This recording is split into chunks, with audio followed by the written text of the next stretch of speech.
with much He about taught me, he goes, focus Okay. on what you. All right, so we're ready to roll?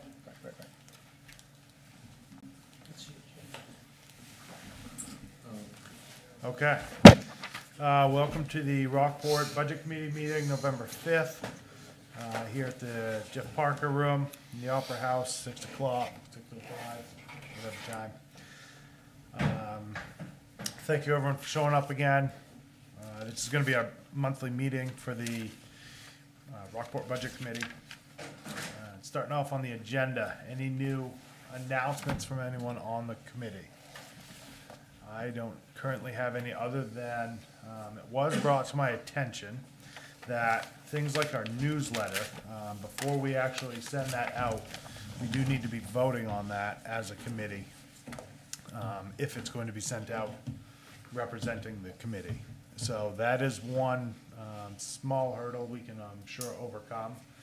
But with regards to the newsletter, before we send it, we do need to have some sort of formal, vote on what's actually gonna be, sent out, the content that's actually gonna be in that. So I don't know if we can, I don't know how to set up like a Zoom meeting, but if we want to come up, with some other time, we can get together real quick just to make a vote or something. Do you But have we a can, copy of the revised letter?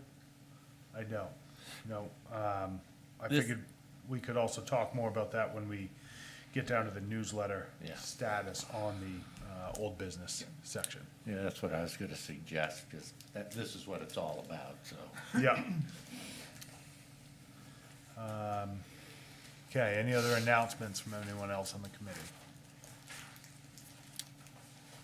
Okay, Just a point of order, yep, our select board liaison is not here, Michelle, she's out of town on business. We do have two select board members in the audience.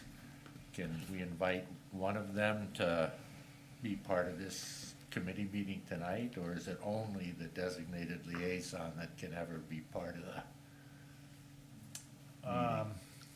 Because I have found Michelle's input very helpful. yeah, I'm not sure as,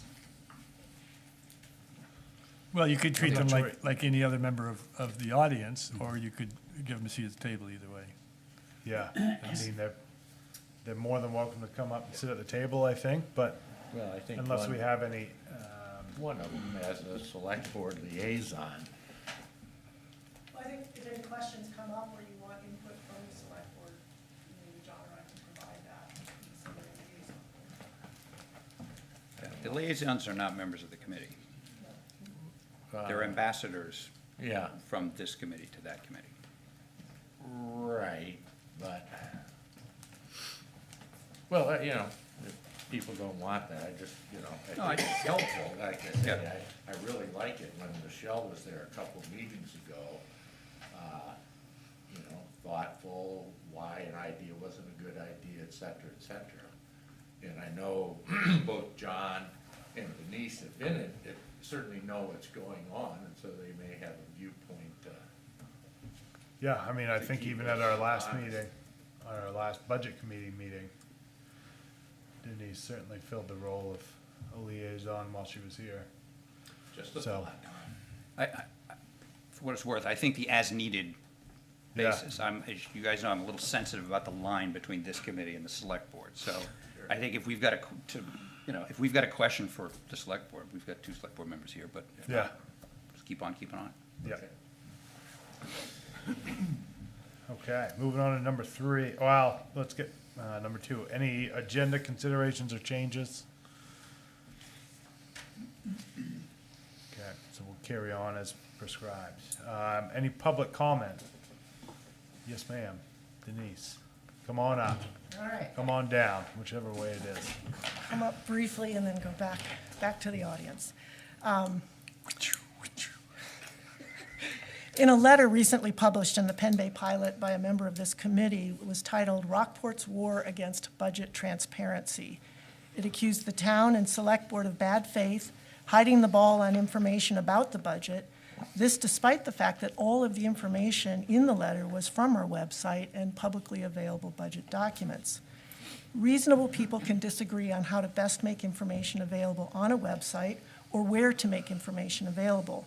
But to accuse us of deliberately hiding key budget information because it was on the wrong page of a document, or to accuse us of not putting Budget Committee recommendations on the town ballot, when for the first time last year's Budget Committee made no recommendations, so there was nothing to put on the ballot, makes it harder for us to work together. Like it or not, the Select Board has the obligation under the town charter to oversee the budget process, but importantly, to seek recommendations from the Budget Committee. We in the town listened to the committee during last year's budget process. We took your concerns seriously, added your goals to our annual list of goals that were items the Budget Committee raised as concerns. We've begun the budget process well ahead of the process set out in the charter in a good faith effort to work with you. You're dedicated to finding cost savings and an improved budget for our taxpayers. We've provided information in the Budget 101 process, the Capital Improvement Plan presentation, and our Organizing of Benefits Task Force. Each of these are items that will provide the Budget Committee with key information to help analyze the upcoming draft budget and engage earlier in discussions of key budget items to help us find genuine cost savings. This has placed a burden on town staff to do the work necessary to prepare this information at a time that is several months earlier than the charter budget schedule provides. We believe this is a worthwhile investment if this committee is serious about working with us to find cost savings. But work that the town staff members otherwise do at this time of the year is not getting done. Yet reading the letter in the Penn Bay Pilot with its unfair assertions does make us question whether the work of the Budget Committee is a good faith effort by concerned citizens or just a soapbox to accuse the town staff and Select Board of bad faith. The author noted he was on the Budget Committee, but he's not attended recent meetings or the information sessions the town has provided. We believe that many of you are seriously committed to working with us to find better ways to manage our town budget and find significant cost savings. But it's not helpful to this process to publish individual letters that accuse us of bad faith. It undermines the good work and sincerity of the rest of this committee and distracts from the difficult job we have ahead. Thank you.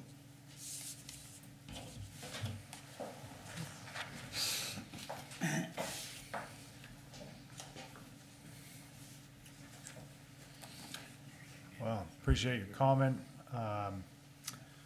Do we want to field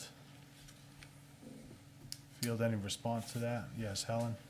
Just to point out, I think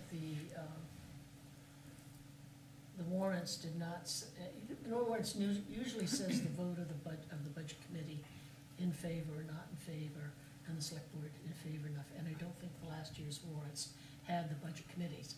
So it wasn't as though we didn't present recommendations or changes, it's simply that the fact that we approved the budget was not listed on the warrants as usual. And that's what the letter was referring to. We did not resolve at the last meeting whether indeed this year or next year and so forth would show the vote of the Budget Committee. Now, Diane, or Denise mentioned this, but it was still not clear to me whether the Select Board said yes or no, that we would be able to do that this year. Mr. Chairman, that's also an item that's under old business on the agenda, and I think we could probably discuss Bill's concerns and Helen's concerns when it's on the agenda. Yep. This is no, public comment phase. I would agree. Starting down that road of any sort of response to a public comment, though, it kind of gets into a gray area there. So we can try to stick to the structure of the agenda, but I think Helen was just trying to comment on what Denise was mentioning. Any other responses to the public comment, or are there any other public comments? Okay.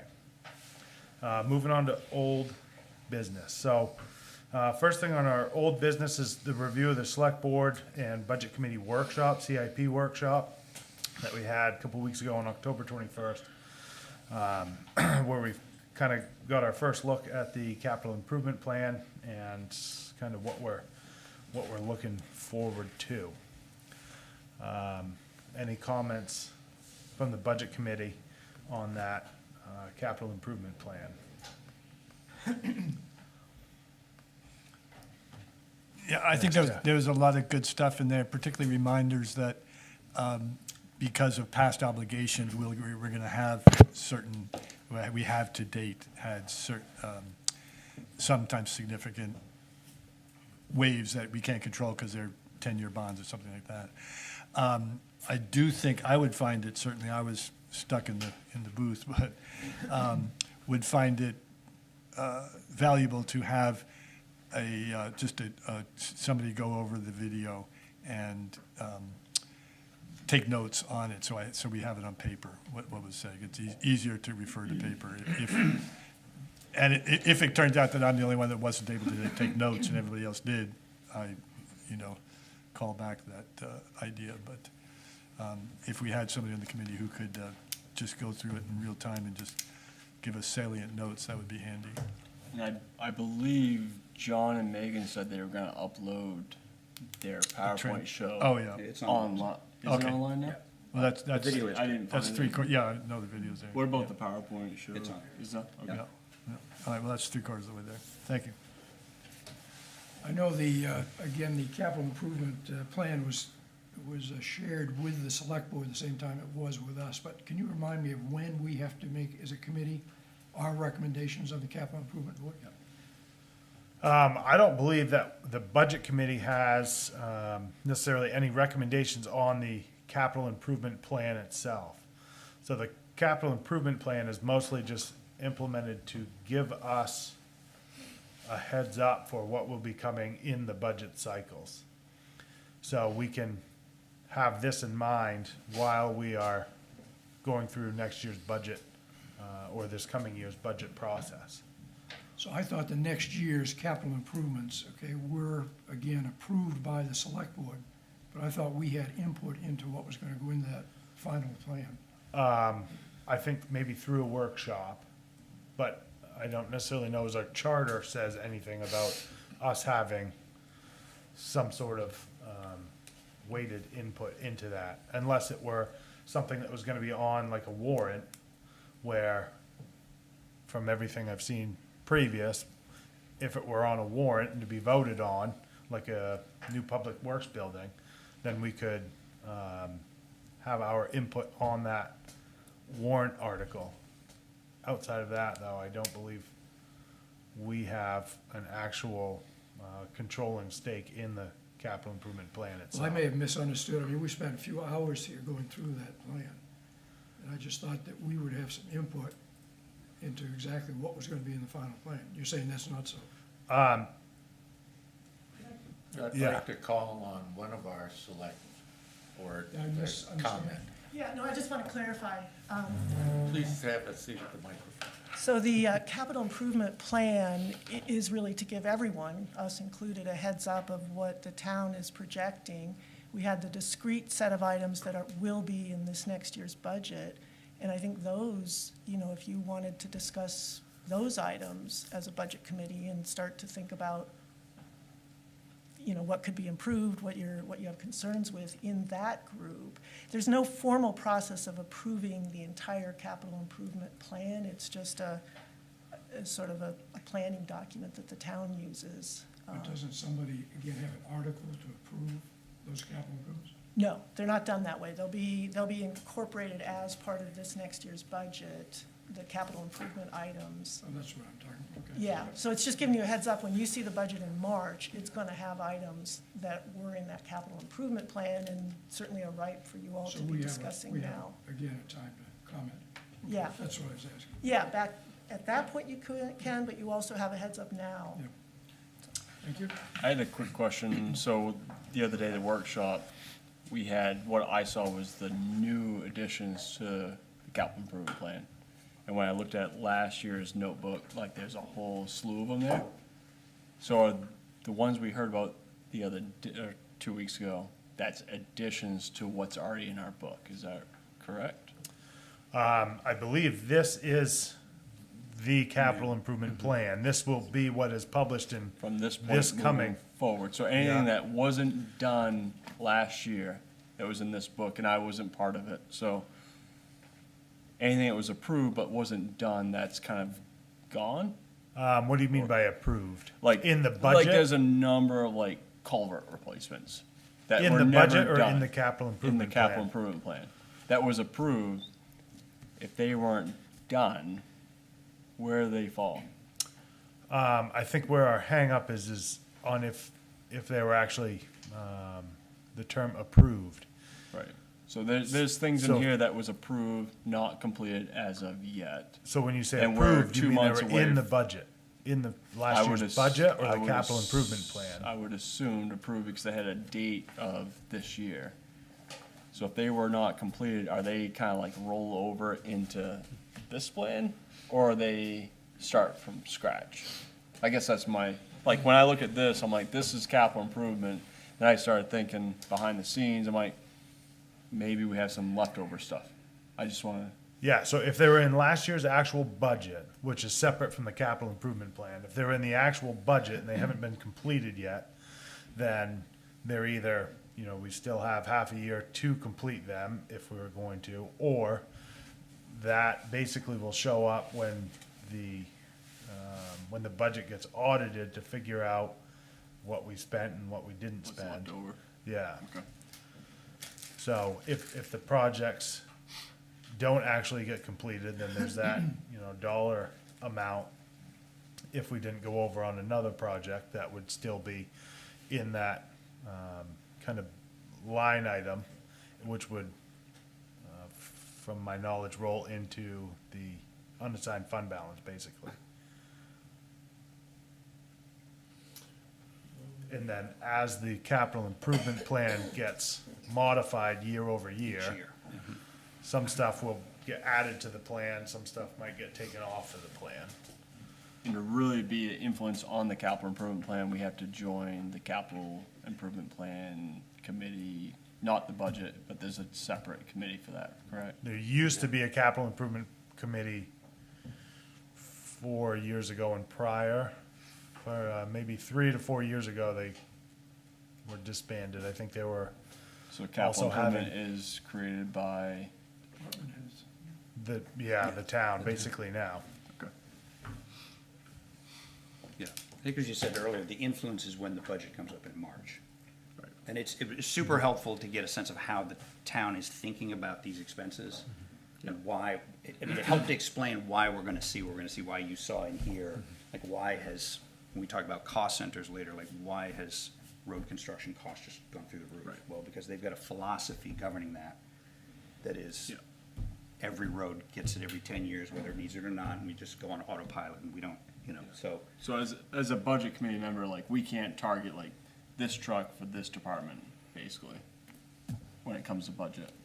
In the budget, in the budget process in the Yeah. springtime is Yeah. when we will more Separate things. specifically talk about that, Okay. yeah. All right, cool. Yeah. All right. When the actual, I mean, typically, this is the first year we've even met this early, so Yeah. this is kind Yeah. of new territory right now. So whenever we're talking the actual budget process, like January, February, March timeframe, That's when is we're when we'll diving in. actually, see what numbers, I mean, the department heads are still putting together the actual budgets, so that'll, well, I don't even actually know they've started yet, but at some point, the budgets will have been put together. John looks over them, comes up with all the numbers, and then,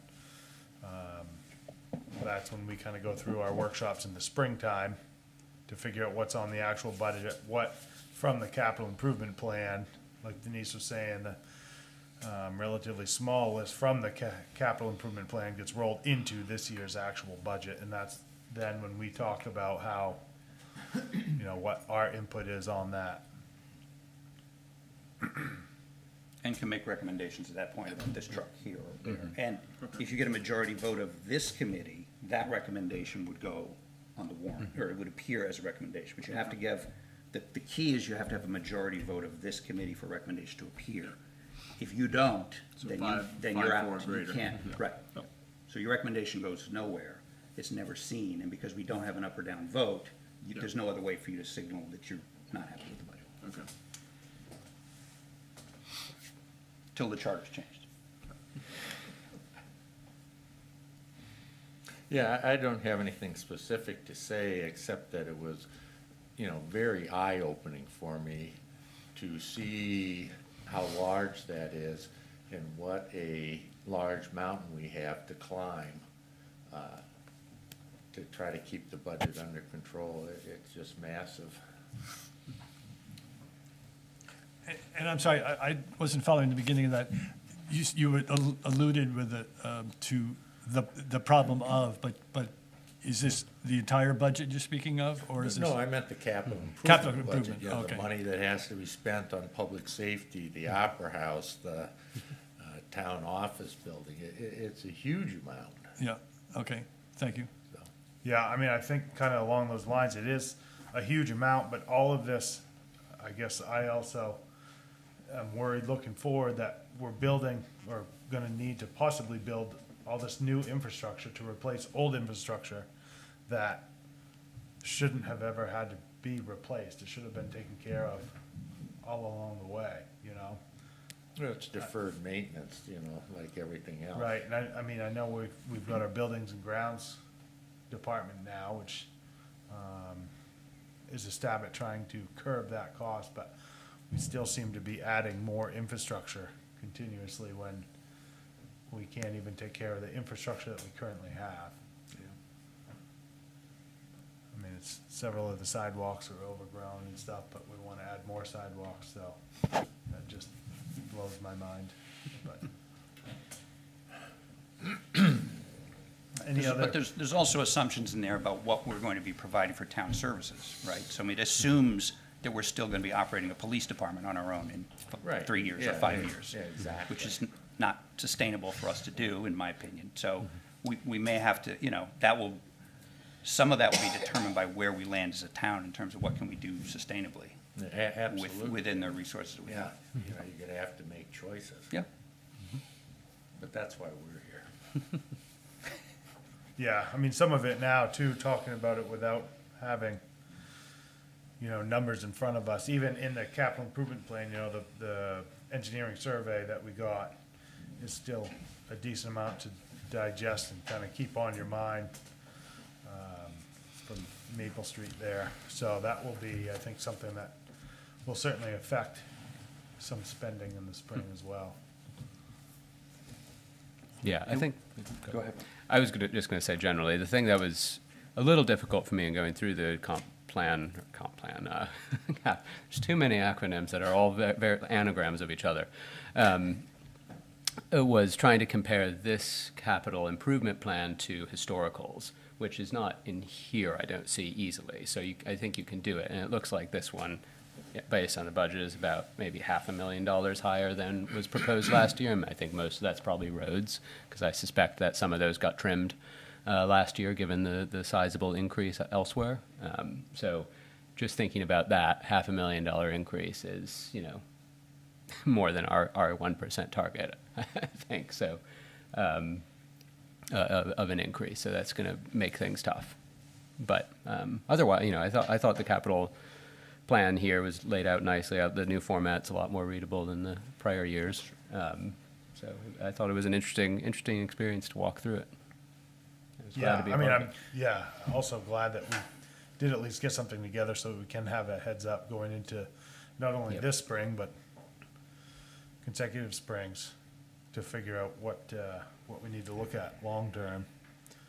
And if we need to, start more or less saving ahead of time or laying some groundwork ahead of time before we hit those balls coming down the pipe.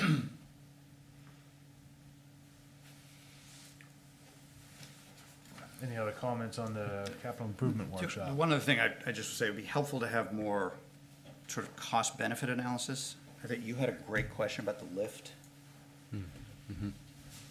Listening to the presentation was a lot of, okay, we're gonna invest in having our own mechanic, we're gonna buy a lot of gear, we're gonna put a lift in, we're gonna get a tire changer, we're gonna do all these things.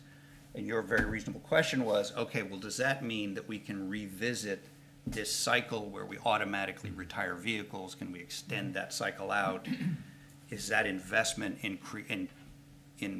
doing that work ourselves what's the cost-benefit analysis of that? Because John said, well, we can do our own inspection stickers. All right, well, that's $12 for an inspector. That's a lot of inspection stickers for that kind of money. $12.50. Well, but still, so the idea is like, how does that investment, and you were on the right track, like, how does that investment change these other things? If we're gonna do this in-house, does that not change the vehicle length on these, how long these vehicles can last? Because if it doesn't, then is that a good investment of our time, other than to not have to take it to a dealer? I mean, you save some money doing that. So I found it hard to connect some of these pieces to each other, to say, we're doing this over here because we think it will change this other. It just feels like a lot of the capital improvement is just on autopilot. Like every 10 years we do this, every 12 years we do this, every 4 years we do this. And it's like, okay, well, do we have professionals who can assess whether these things need to be done in real time and make decisions that way? Or are we just gonna sort of automatically have these things happen per a calendar because, for whatever reason, because that's what the industry standard is, or whatever. So as we get closer to the budget, I'm hoping when we hear the budget presentation, we get a little more of that kind of like, this is how this spending changes some of these other pieces down the road, and is therefore a good investment. Because if having our own mechanic and doing that isn't really helping us very much on that, then what are we doing? Right, yeah. Am I mistaken in my remembrance that the lift was to replace a lift that we used to have that was not working? Is that? Yes, no, So- that's true. But the question then is, why, the other option is we don't replace it because we have the work done by somebody else. That is a potential option, but I think Right. that was addressed in the meeting by saying it was a time thing of how long a truck would be out at if somebody qualified to do the Right. work. Right. And so if the truck's down for 3 weeks, rather than just down for a day and a half in-house, that's. Right. I don't disagree. There's no data on any of that. We don't know how much time trucks are offline. We don't know how much time it takes to get them repaired. We don't have records about when we've sent trucks to go get repaired by somebody else, how long it takes to do that. Like, there's just no data drive. It's a lot of like, oh, it'd be good to do this because we can fix these things and get them back online. Okay, compared to what? What's the data stream that we have that tells us that this is when this needs to be done, or this would cost us? That's only, I understand the argument. I just don't see any data that says we're making a data-driven decision about this investment because it will do the recovery, the return on investment, against what the other option would be. Running it like a profitable Yeah. business. Basically, I'm gonna invest this because I'm gonna get this back. Right. And it may make sense to have our own mechanic who's ASC certified and can do all this stuff, but if it doesn't lead to better productivity, quicker turnaround, longer vehicle life, then you sort of go, okay, well, what does it cost to have that person on staff? What does it cost to keep them trained? What does it cost to maintain all this gear if we're buying lifts that we now have to maintain and tire changes and, we're gonna have used oil, we gotta do something, like, it costs money to run a garage. And so what's the total cost of that? And are we recovering that in the savings that we're getting because we're getting vehicles back on the road quick? Like, that's not there. And I would plant a seed that suggests that sometimes it's not strictly numbers, how do you come out to save money? Sometimes it's the responsibility to the citizens. If you had a snowplow truck go out, in the middle of a 4-day storm, what's that worth to get it fixed in-house versus outhouse? So I would plant a seed to those people listening to this conversation that there are times when there's more than just the savings or the profit, if you will, when you would allude to a private business, that there are times because a government who's, a community government is a different animal than a corporation, for instance. And when that snowplow goes out, you really don't want to wait 3 weeks for it to be fixed. Right. Again, I don't have, if Well, 3 you- weeks the is data, the data, I understand the great, data part. that's fine. Yeah, If we yeah. have the data that says it takes 3 weeks, and we think these investments mean we can do it in 3 days, great. Right, I right. don't see any of that. Well, my question would be, does the town always, I know, okay. Right now, things are going out to get fixed. Is that do we always go to the same person? Are they more or less on a retainer that they can respond more quickly? and therefore we don't need somebody in-house? You're right, we need the data to know. Does a truck go to repair person number one? Number one's out of town, it goes to number two. Do we have that sort of background and data on where we are actually sending things to get fixed? I mean, if I understood last week, I mean, we have so many reserve trucks now, 2 or 3, Right. that I'm not sure that this is an important point. If we got ones in reserve, we just use them. Yeah. I think what might be frustrating for this committee is the desire to see the data, and the fact that a town this size, a whole lot of it's locked up in the head of the department head. So the answers are probably there. You know, they may be, not totally numbers, but they may be, I'm forgetting a word, they might be part of the story of, well, we've had this experience in the past. But I think that information exists, we just have to ask the right person. Fair enough. And I would be happy to try to work on that process within the town, because these are good questions. They're important, they're part of the capital improvement plan, and I think the more we can do, you can do between now and the actual budget season, working on those issues, I think that's helpful. So I'll see what I can find out. I would also add, I think it'd be helpful, you know, it was mentioned, I think John asked about, you know, what drives the number of plows we need, or somebody did, and it's the number of snow plowed routes. You know, just more sort of first principles, things like that would be helpful in sort of orienting yourself for, you know, why do we need 4 cars for here, or, you know, what's the right number and what's driving that number. You know, just, you know, there's a lot in here about the replacement schedules, which is also helpful, but why did we start with 12? You know, that sort of thing. That would be helpful to know for people who, you know, don't spend their whole day doing it. Right. But, and I'm with you, it's locked up in heads, but some of it is like, the fire chief gets a truck paid for by the town. The truck is $100,000. We do that in lieu of paying mileage. Mileage is 70 cents a mile. So I did the math on that. $100,000 at 70 cents a mile is 142,000 miles over 4 years, which is 35,000 miles a year. That's just the cost of the truck. That's not, I assume we're paying for repairs and gas and brakes and tires and everything else to keep that vehicle running. John said, well, we do that so we don't have to pay mileage. So again, I want to see what is the total cost of that truck versus what it would cost to just pay mileage to the fire chief. I mean, though these are basic calculations that should be in here to help inform these decisions. I mean, it's just math at the end of the day. And that's a recent development. No. No, No, Bruce used to have. Oh, yeah. Bruce's truck was the town's truck. the red one with The the Toyota. license plates? Yeah. Yeah. That was the town's truck. No, that was Bruce's. Yeah, I don't think it was, because it was ancient. My We finally mistake. upgraded it I guess I'm wrong. I mean, he had that thing for 10 or 15 years. easily. I mean, he's my backdoor neighbor, so I'm very familiar with that truck, and it was Still has it, the doesn't it? talk of the neighborhood when he finally upgraded. And it wasn't an F-250, by the way. I assume we were It was a paying him. Toyota Tacoma, which probably cost him $15,000 when he bought it. Is it red? It was red. Yeah. Oh, yeah, nothing but red. But I assume we were paying him. I assume. so. Yeah. He was a lot closer than the current chief. Yeah. The other point that John always makes in that same sentence is, in this particular case, that the fire chief does all the plowing at the stations and and town office, and so there's value in there somewhere. Whether it works out in terms of numbers that you like or not.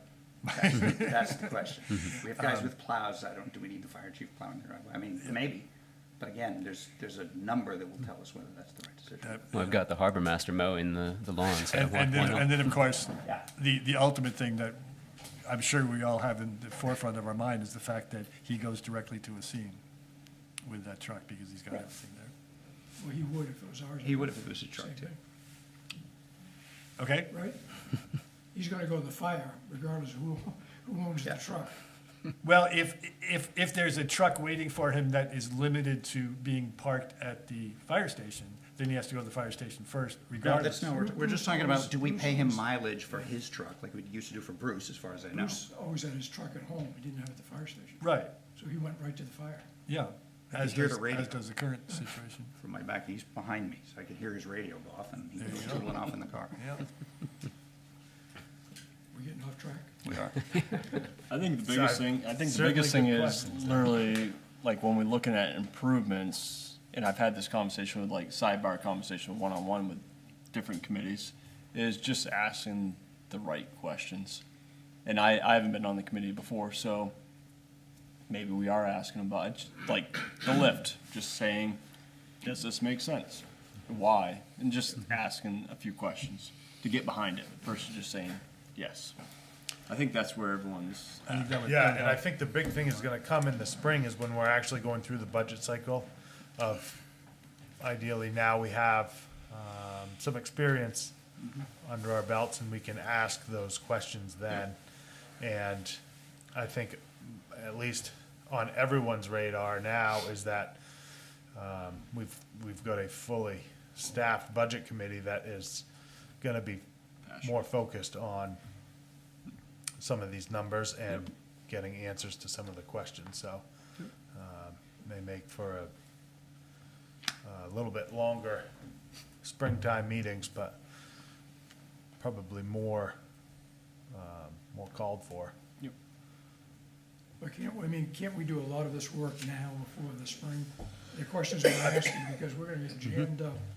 in Yeah, I March. think a lot of the questions we can, it's just at some point when we're asking these questions, whether it's me or whoever, we need to get some concise questions that we need to ask the right people to. So if we wanna start lists of questions that we wanna ask, we certainly can be doing that.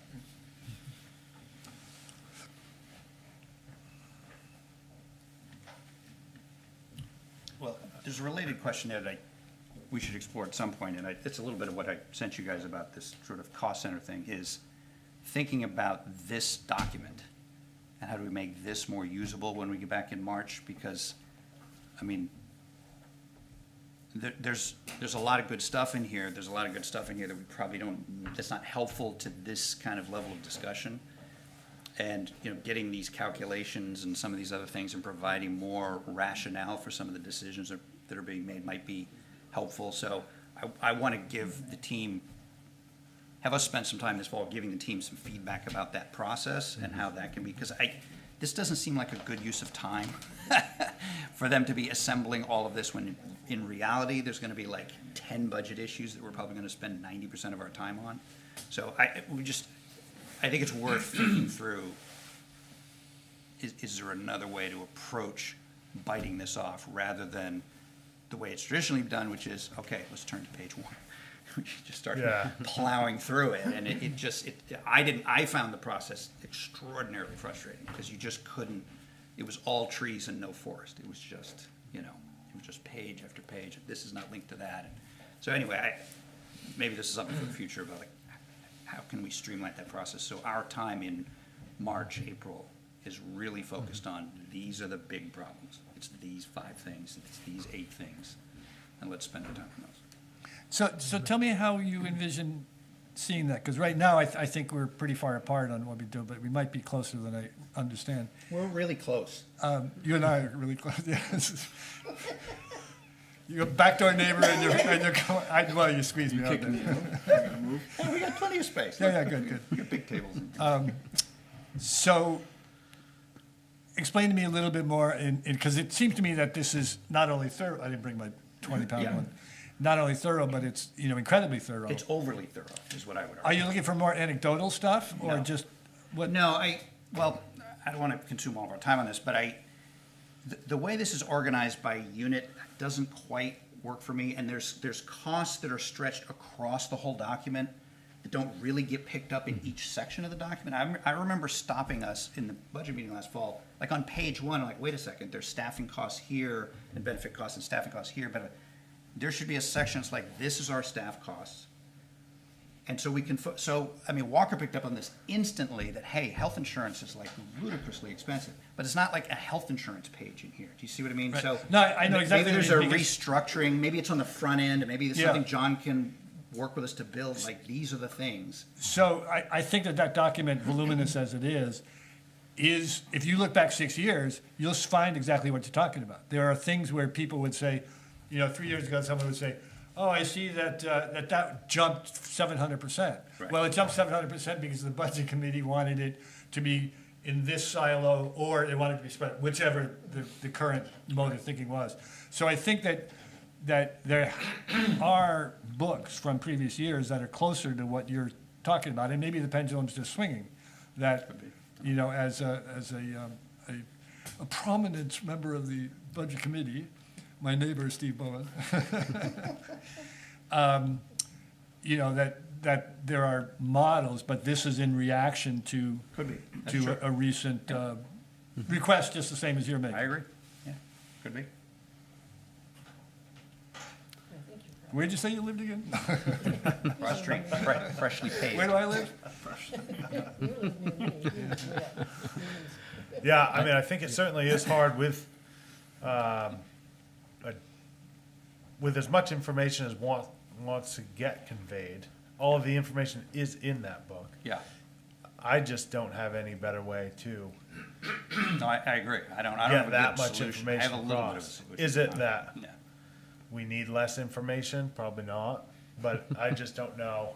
Yeah.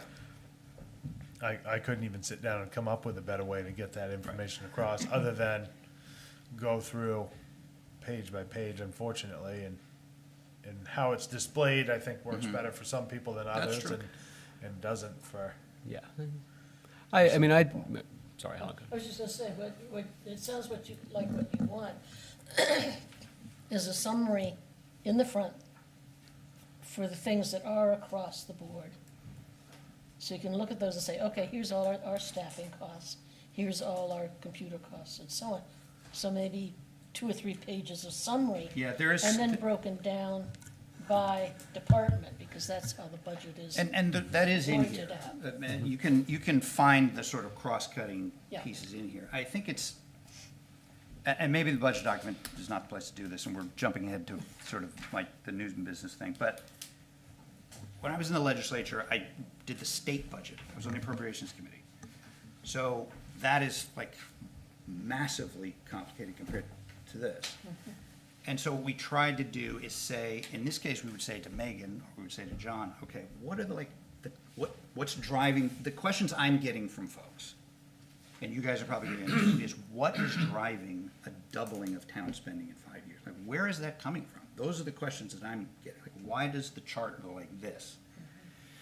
And I'm not sure, I mean, I know that John, at the beginning of this, has a letter where he says, these are the things, and the town manager always talks about these are the things, but it didn't feel like we then spent time on those things. Like, we just went back to, okay, we're gonna do public safety, and then we're gonna do, and it feels like there's maybe a different way to do that.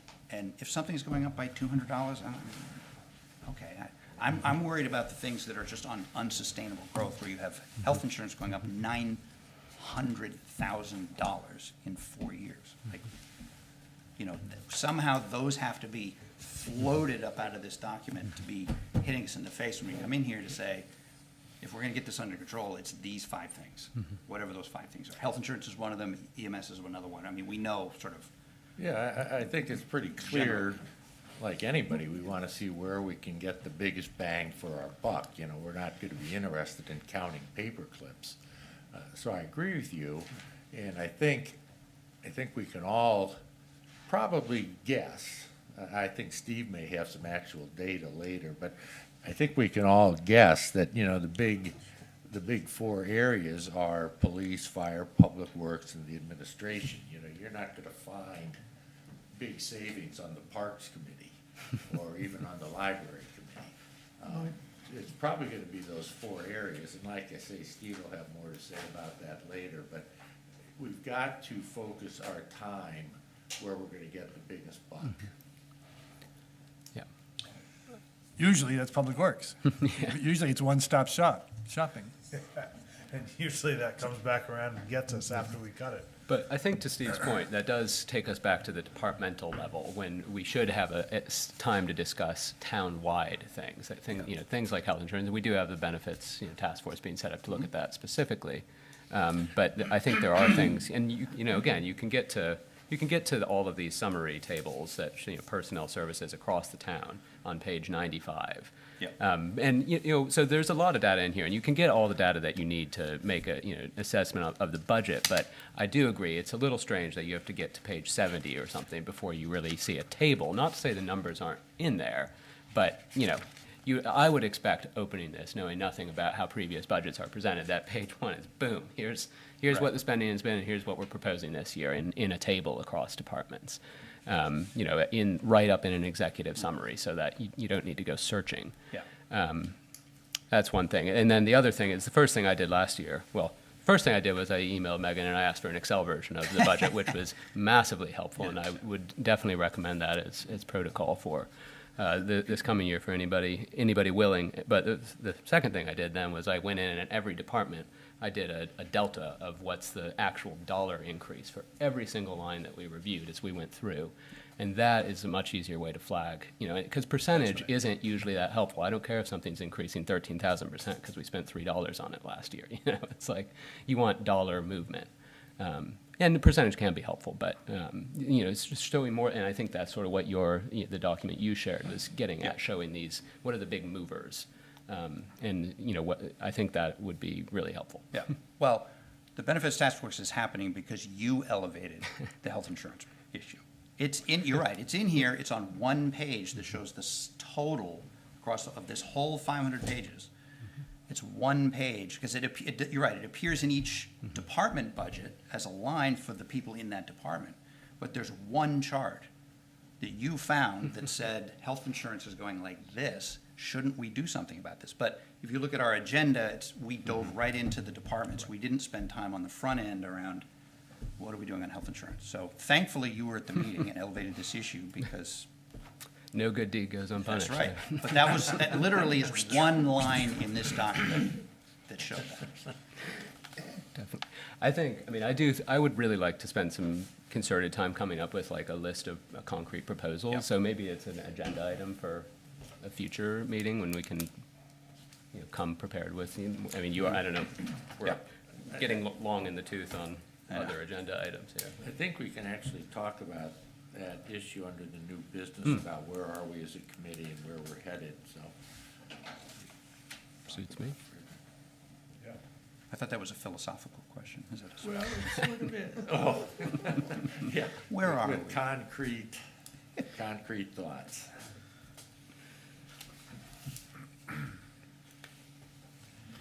Okay. So any other comments on the CIP? I don't know as we've actually made it past there. Any other recommendations on the CIP that we'd like to come up with to make towards either the board or whoever comes up, whoever is the holder of the CIP plan, CIP? Okay. Moving on, update on the financial data. Most of that was in the email, I believe, that Megan sent out that we got. Looking over that, just based on the numbers, I think one of the big numbers I looked at, just because we've been asking about the EMS department numbers, it's gonna be relatively skewed because of the delay in billing for the revenue side. But also in the revenue, I just coming offhand, I think it was listed as like 485 was what the proposed revenue was in last year's budget for EMS, and I think 180, I don't remember what it is, was coming from the, what was the name of that fund for the ambulance? Weidman Fund. So I don't know, do you know what the status of that actual revenue coming from the fund is? Are we actually gonna be able to take that out of the Weidman Fund That'll be handled sort of with the billing. So when Rockport residents don't have the ability, or there are changes in when we bill out and we get a discount back, the Weidman Fund has the potential to fill those gaps. So when the EMS department was set up, I think it was kind of sold as the Weidman Fund was gonna somewhat offset. There's gonna be a huge chunk of it that was pulled out to offset at least some of the cost of the ambulance. I think it was 105,000, if I remember right. That was based on the initial advice of the town attorney, and that advice has changed, but we have a plan to use the Weidman money to offset. Okay, so we didn't actually get that, though. No, not as a okay. lump sum. Right, okay.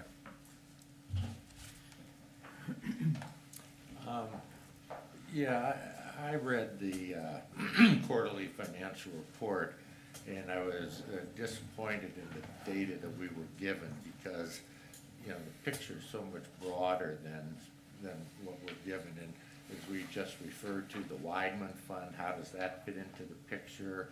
They gave us an 18% of the budget, but what was that? So I had to go looking through the budget, and if I have it right, the budget's somewhere around 1.3, 1.4 million, call it 20%. That brings you to expenses for the quarter of around $260,000, and the revenue was $49,000. And, you know, that's a problem when you look at that. And it's not as if setting up the EMS service is like opening a business, you know, a bakery, where once people learn you're there, you're gonna get more customers and more customers and more customers. What we're getting now for that first quarter, you know, $49,000, is probably what we're gonna be getting over the next quarter. It might even be less, because the old snowbirds have left.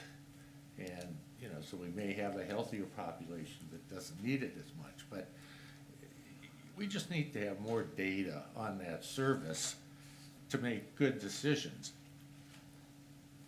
What data are we actually looking for? You know, Well, if we were to get specific with what our request is gonna be from finance department, what, Yeah, well, I Actual sort of spelled that info out before. of I'd like to know how much we've billed, you know, our invoices. I'd like to know what our receipts are, and I'd like to know what our expenses are. I think personally, and this may just be because I'm in the field, I'd be interested in what the town of Rockport's payer mix is. How many Rockport residents of the calls had Medicare, how many had Medicaid, how many had self-pay, how many had private insurance. And then finally, because it's not relevant to the budget, I personally, and I'm not asking for this because it's not relevant to the budget, but I'd be interested in what their quality indicators are. So, with those first numbers. on, whose quality indicators? You're talking our EMS department's quality Yeah, they're indicators? standard industries, indicators that you can use. But it's not relevant to the budget, so forget I even said that. Just those financial figures would be Okay, so you helpful. said how much invoiced, how much, receipts from that, Yeah. from those invoiced, and what was the Payer next one? mix. Numbers of the payer mix on the calls. What do you call it, payer mix? Am I missing? Medicare, Medicaid, Private, private, and self-pay. You know, how many people that call the ambulance are self-pay, how many are private insurance, how many have Medicare, how many have Medicaid. And that will just give us an idea about what Yeah. our billings going forward might look like. You know, if we have a very high Medicaid population, you know, you're gonna have to be careful how much you're allocating for your budgeting projections. So, Yeah, I mean, I think those numbers will probably be certainly something to keep in mind, but I think it's just gonna be hard to, in any sort of timely fashion, this budget cycle, come up with, good data based on what, receipt time is from I disagree with invoices. you because their billing is all done on computer. I know because I used to do my billing. They can hit a keystroke and give you that information on a month-to-month basis. Yeah, I suspect that this $39,000 of revenue they have for EMS is what was received and collected. And I would like to know what was invoiced, and that shouldn't have any lag in the quarter. You know, well, minimal lag anyway, and it should be more certain, and that would give you an upper bound of, you know, what you could expect. And I don't know, is this 50% of that or a quarter? You know, it's hard to say. So I very much second the request for invoiced amounts, and I do think that would help us give a good sense for next year's budget about what we can realistically expect.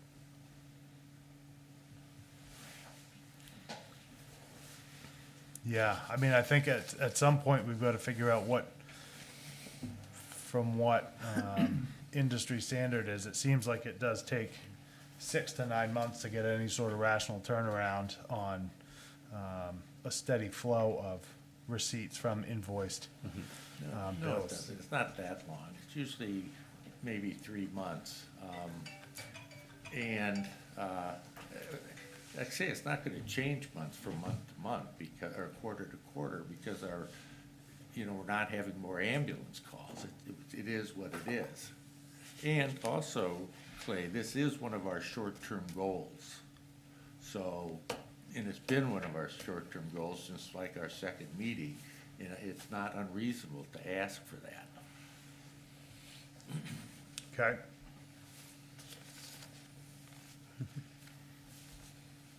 Okay, then we'll pursue those. That Those numbers. information has to be there. I mean, you can't bill people and not keep track of who you bill and receipts and who you get money from. So I mean, it should be just a automatic monthly statement. They know where they are. It'll give us an idea of where the Yeah. program is.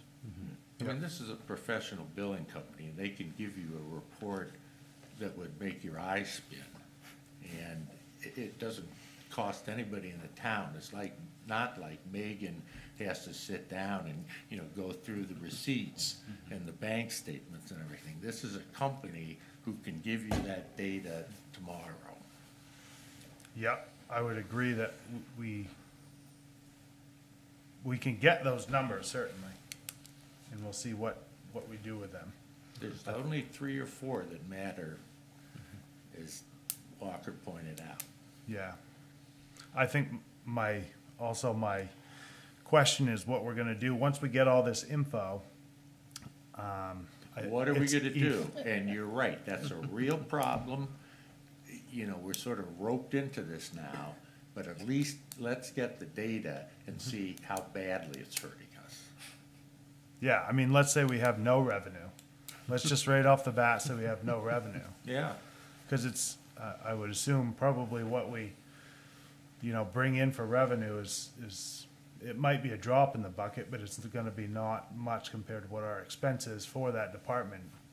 I can't imagine we're gonna try to ditch our EMS department. Well, do you want the nuclear option or what the choices are? Just trying to put on everyone's radar that, Yeah, like, even if we get a 0 revenue value, yeah. I don't foresee anyone in the town being like, well, let's just wash our hands of the EMS department. I mean, this is a mute conversation at this point, because until we get the data, there's no need to even discuss it. Yep. Yeah, And that's for the town to decide. I mean, Yeah, at some agreed. point, we have to go back to the town. Remember, the EMS was never put on the warrant as a separate article. It was just put it was in the budget. We would never gave, again, we don't like up or down votes, so we never gave the public an up or down vote on EMS. It was put in the budget as a budget item. So, and it was pitched because these were the problems we had in the old service, and we're gonna do this, and we're gonna generate revenue, but we have to be transparent with the public that this massive expenditure that they've undertaken, it's one of the primary drivers of this budget growth. If it's not generating the revenue and it's costing us more than the public was told it would cost them, we have to be transparent about that, and then they'll let us know what they think we should do with it. I, for one, certainly have zero expectation it's going to be a profitable entity, the EMS, but I do think nothing should be off the table when we think in a long enough time frame. I mean, no, not next year are we going to, completely restructure the EMS probably, but I don't think it's out of scope for the select board and the budget committee to take into consideration, what the actual costs are, because we did budget $500,000 of revenue, and if it's coming in a lot lower than that, it's a big increase in the net expense of the service, and, there are other ways of providing EMS services. Well, I think the industry, most people now think that an EMS municipally based service is the way to go. But they are not at all profitable, and they have to be paid for by the taxpayers. But the point is, we need to see the numbers so the taxpayers know what they're paying for. It's not going to be free. It's not going to be profitable. It's going to be a money loser. But again, how deep do the citizens want to dig in their wallet? I don't know. Jeff? So we're blessed with being relatively close to our department heads and what have you, and our town manager here. The billing situation may not be so. I imagine that the place that we have contracted with for our billing has 1,000, 2,000, 3,000 clients. They do what they do and they do it well. We may be in a situation where we stomp up and down and say, give us this information on a monthly basis, and they say, oh, contract with Rockport, Maine, yeah, you'll get your quarterly, your quarterly figures 3 weeks after the quarter's over. So I just want to inject this idea that we might not, they might not move as quickly as we would like them to. Yeah, move. but the last meeting we had, I thought Megan said we got monthly numbers. I thought she said quarterly, so, Oh. but Jeff- my memories. Jeff, that doesn't matter, because the 3 lines that we had in the quarterly budget update is nothing like what the report Megan received from the billing company. Fine, we'll take it every quarter, but show us the numbers, not her interpretation of the numbers. We're paying for it, let's see the real report. Okay. Okay. You don't want to hear the nuclear option? You don't want to You hear are it. more than welcome to. No? I'll get Put your that in your soapbox. pocket, we may need that I'll later. get your soapbox right up here, you step What's up that and give movie, it. House of Dynamite or something? Okay. I figured you would just want to stick to the agenda and try and work through the bullet points as prescribed. Sounds good to me. Okay, any other comments on the EMS data? Okay, moving on to the task force.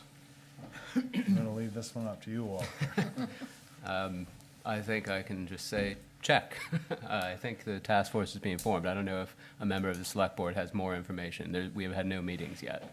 Okay. But they are to come, I believe. Excellent. All right, moving on to the comparative budget numbers of similar towns. I think, Steve, I'll leave this one up to you. Before I hand out what I have to date, it's still a work in progress, but to outline the general scope of what I did is I took the 4 major categories in every town, which were the police and the fire department, public works, and administration, which is basically the majority, the big numbers and the big budget for every town, or for the equivalent towns.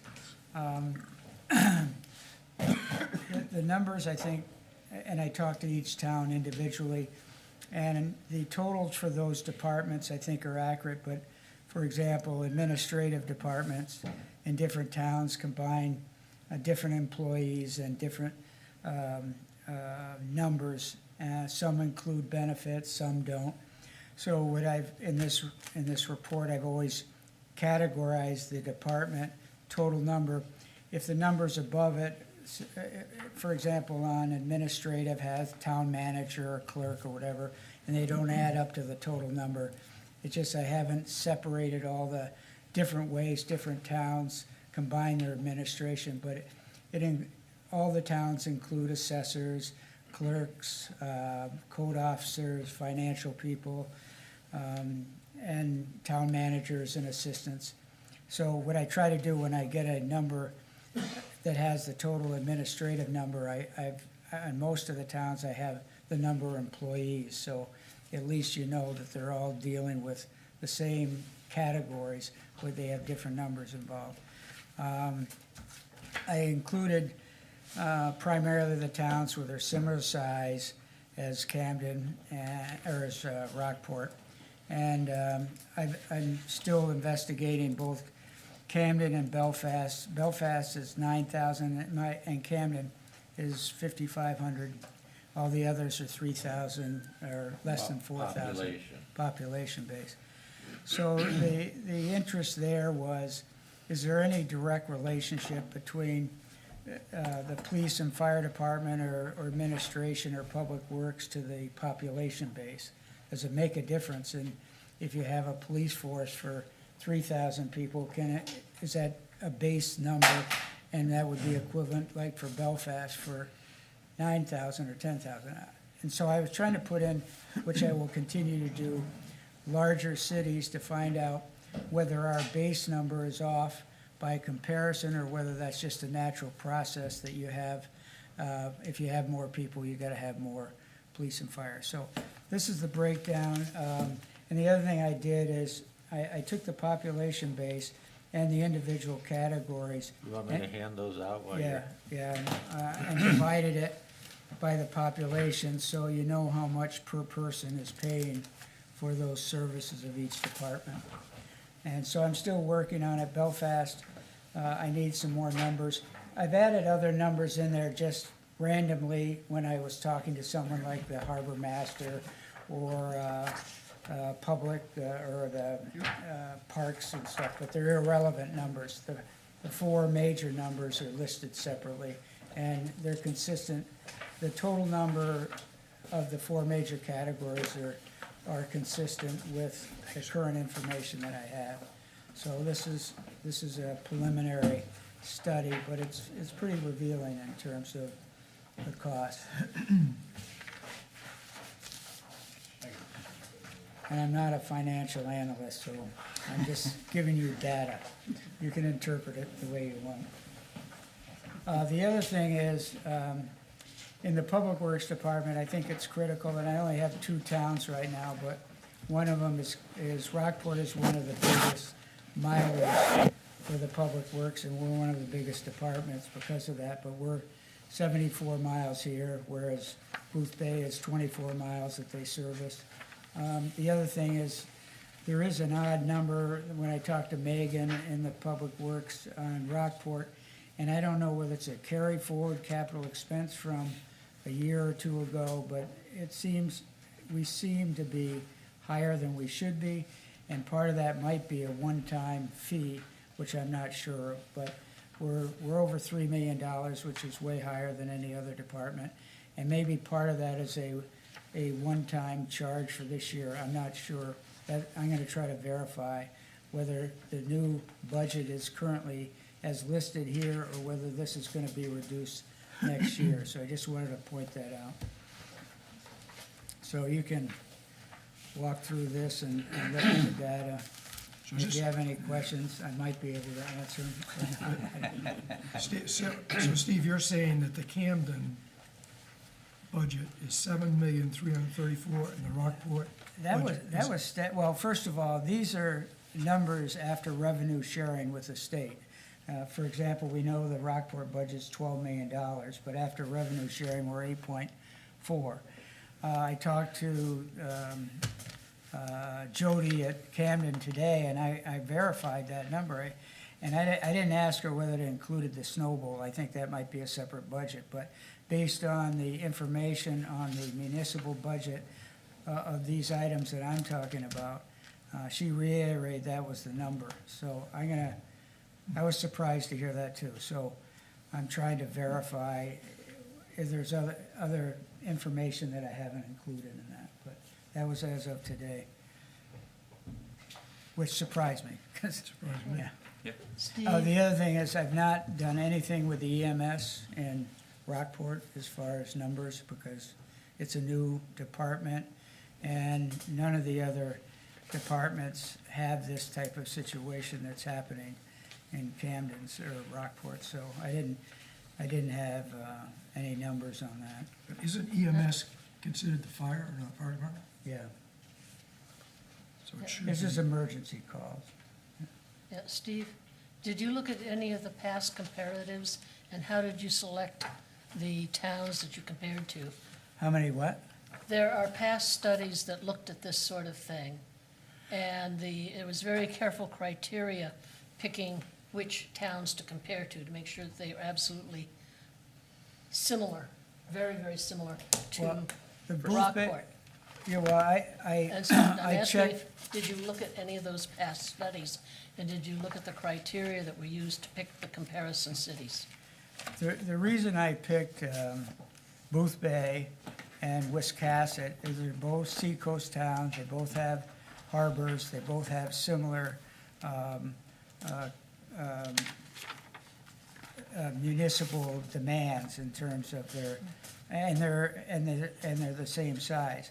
The next study would be going to towns inland or with a different population base. And I started doing that with North Yarmouth, Freiburg, and other towns, but I thought I should stick to the coastal towns and deal with towns that have waterfront access, harbors, and the similar But structure. you didn't look at the past studies to see which I towns they didn't, picked? I didn't have time, And no. would there be a change, say, towns A, B, and C were studied this way 10 years ago? How has their budget changed to this year as compared to Rockport's? No, except Rockport in 4 years has doubled, and none of these other towns have even come close. to I'm that. not talking about these towns, I'm talking about the towns that had similar studies to this within the past 10 to 15 years. There's at least two I don't know what I'm instances. supposed to be doing. Okay, so, well, to my I don't know that, I know that a salary study was done, Right. where there were a set of towns that the town selected to compare our salaries for our staff versus theirs. I don't know that anybody, I'm not aware of any study that did what he's doing Yeah. with a select group of towns, unless I missed it.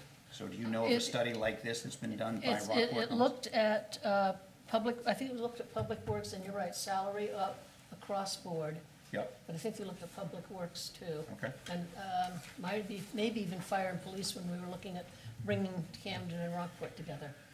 But I just want to make sure I mean, that we're looking at towns that No. actually are similar. I would say he's probably right on point, because I'm looking at the salary from 2022. Salary comparison. study, yeah. The study. Yeah. The only one that's not on here that you have is Wiscasset. So we didn't have Wiscasset on the salary study, but we had Booth Bay, we had Belfast, we had Camden, and of course ourselves, so. Well, the other thing is, on the salary, I would, for example, when I looked at, talked to Megan, and I think it was the police department, it went from $700,000 to $1.4 million in 4 years. And most of these towns that are unionized, that is a trend over the last 4 years where the union labor costs have increased dramatically. Where the towns, and you can see on this study, where the towns don't have a union labor force in the police or fire department, it's a much different situation. Same way with Public Works, and that the cost, obviously, a lot of the increase in the last 3 years has been driven by unionized labor for salaries on these towns. The thing that I find sort of most interesting is really on page 1 at the very bottom. Now, I'll have to dive deeper into this, but if I understand this right, well, let's just take police, because it's first there in Rockport. Per employee, per police officer, whatnot, it costs Rockport $378. If you go to Booth Bay, per employee, they spend $330. I think that's per person in the Per town. person in the town. You're right, each yeah, I'm sorry, yes, you're right. So each citizen is paying $378 for the police department. In Belfast, they're paying $220 per citizen for the police department. And it's just interesting how You know, Rockport is sort of at the top for most of these fairly similar towns. Like I say, I'll have to drill down a little bit, but I guess the graph sort of speaks for itself.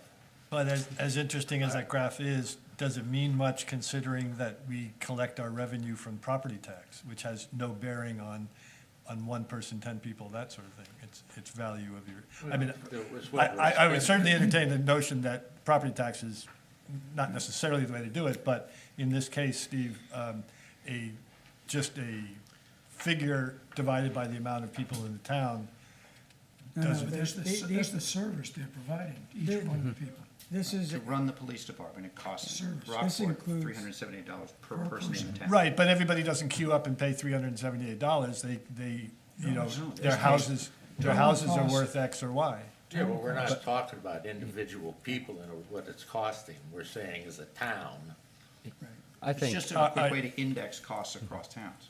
Including the If you look, fees. yeah, if you look at it that way. well, Thank you. I think that's a philosophical question, and, you know, I would take the side that just because we have more expensive houses doesn't mean we necessarily need more police officers, say. And so you know, Or to spend more. or to spend more on them, or, you know. and if you look at Rockport for the size it is, we probably have more, we have over 11.5 administrative people. Our police and fire department are larger than most towns, and so we've obviously built up a nest, An expectation. yeah, for the, and if you compare that to Belfast with 9,000 people, and you have the same budget, you have to make a guess as to, is it related, is the budget related, a base budget related to whether it's 5,000 or 10,000 people? Maybe it is, I don't know. Once you get to a certain number of people, you have to have a certain number of officers. Right, yeah, it depends on how many hours you want coverage. Right. And the other thing is, the towns are, a lot of them are split between contract services. One of them has assessment at $30,000, and I think we're at $100,000. So, or the Public Works, Booth Bay, I think they have $1 million contract a year for road maintenance. So it's a contract service, and they have less employees. So you'll have to compare that to Rockport that has 10 employees, All employees, yeah. and we own all our own vehicles and all that. So that's a study in itself as to whether it makes sense to contract labor out and reduce your overhead, or whether you're getting a benefit by those employees and you can do the work less. I don't know Cost that. benefit thing you were talking about earlier, yeah. It's just math. Right, it's a math issue. Yeah, I mean, it's certainly all good info, and it gives you a good baseline, or at least, you know, some bullet points to start at. I do just want to make sure we're all open to keeping in mind that some of this isn't just black and white numbers right off the bat. You know, if we have, like for the fire department, we have 9 employees listed, whereas only, you know, one of those employees is the fire department, 8 of them are EMS. So we just have to be able to see things like that are certainly still, something to look at and pay attention to and take into account, but, just understand, you know, maybe some of the other police departments contract with the sheriff's department, so their employees might not show up on here, but might have another contractual service somewhere in there that we don't see. Just be open to, maybe these aren't apples. Well, yeah. Oh, yeah, absolutely. Just a quick information request related to what Helen was saying about these past studies. When we were here for the budget meeting back in March, Randy was talking about the discussions with Camden and the rest of it, and he held in his hand a report that he said was done in like 2008, I want to say, 2006. It was some study of a merger of the two towns. And if you remember back then, we were doing a lot of regionalization stuff. I mean, there was a lot of push for that in that era. That seems to have gone by the wayside. But it would be helpful to have that study. I don't think it's online. I haven't been able to find it, but I know there was at least a swing. And then when he was in here the other day, the CIP meeting, you know, again, wrestling with these challenges of trying to, and when you look at this and you see these 2 tiny police departments, within a few miles of each other, each wrestling with staffing and training, and how do we hire people, and competing against each other for staff, like, it just doesn't make any sense. If And you look- it'd be interesting to look at that study and see, is that a study that's worth redoing, or, If you take that argument and you combine Camden and Rockport Police Department, we have 16 employees and over $3 million. I mean, for a population that is, less than Belfast. How do we have 16 employees in our police department? No, Combined. combined, The two towns. Camden, Camden, Oh, Rockport. okay, sorry. So, but you're patrolling how many square miles Yeah. for that? well, that would be the interesting study to do, is find a town with about this square mileage, with about this Correct. population, Right. of the two town, of Camden and Rockport combined. Like, what's a town in Maine that's the size of the two towns, Right. roughly the population of the two towns? And then what is it costing them to do police and these other services? That might be a helpful way to get us, at least get a sense of like, what could we be doing here? By seeing what it would actually potentially look like to merge these two. And what was painful is to have him say the other day, we had a whole plan to do this, and then there's a state law that got in the way, and so I guess we're not gonna do it. So where's the, are we calling the legislature on this? Like, I mean, let's, and I feel bad, because I don't want him doing this, like, he's supposed to be running the police department, he shouldn't be doing these regionalization. Yeah. And Jason shouldn't be either. Jason, the other day, was, he's just like, where's the regionalization plan? Nobody has a plan. He's exactly right. It's not his job to come up with a regionalization plan. His job is to provide the technical expertise to help us understand how to do it well. But these guys have jobs. They shouldn't be the ones working, with these other towns to figure out a way to do this regionally. But we've got to figure out, we got to get somebody to do it. The obvious place would be the county, but as you all probably know, the county's in complete disarray with their budget, and I don't see who else there would be to turn to except the county. you talking to our sheriff and so forth? Yeah. I mean, I remember the plan, when Mark Kelly Yep. was chief, I think that's right. and Rockport could justify they didn't want to combine. Camden said, no, it's not a good deal for us. And it ended right there. Yeah. Yeah. Well, yeah, regionalization implies you have cooperation from your other partners, which, you know, But, yeah, pretty scarce. it's hard to, it's like the 8th grade dances I used to chaperone when I was at the middle school, and you'd have, you're trying to it was hard. Pretty sure I was at one of those. You probably were, and, you have to keep an eye on him the whole time, because who knows what kind of shenanigans he was getting up to, but. He had a beard then, too. Yeah. What's interesting is the question is, why did that become a thing?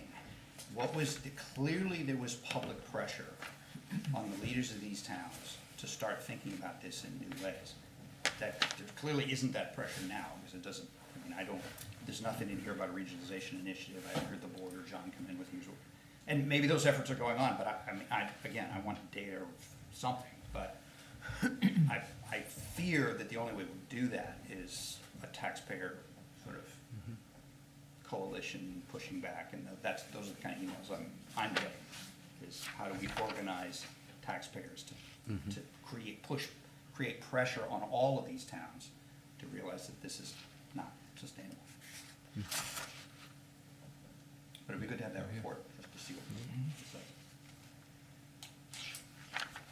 Yeah, I mean, I think the pitch has to be, how do you make it appealing to Camden, or, right, because I think, the problem with all of this is scale, and I think that's where per capita breaks down. You fall below sort of the fixed cost threshold, and you're just paying to staff, a clock.